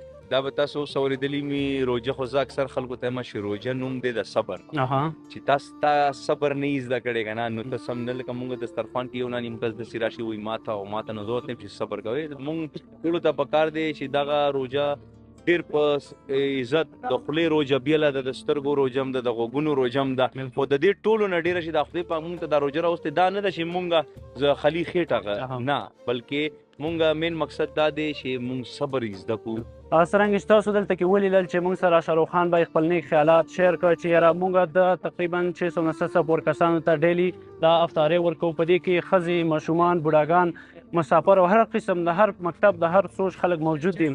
نو دوی ته دا یو ټپه زمزمه وي چې د روژې هر ماښام اختر وي، د روژې هر ماښام اختر وي او زرې زرې د پښمني له لاسه یمه. نو الله پاک دې ستاسو د نیکې هیلې او د هر څه د الله پاک جنتونو کې یو ښکلی دغه ستاسو ځوانان دي. ډېره مننه تاسو راغلئ او موږ سره مو ټایم راکړو. ډېره مهرباني جي. زه ستاسو خبریال د پښتو هم نیوز TV 1 سره شهزاد مومن او ما سره کیمرامین زن خان. رمضان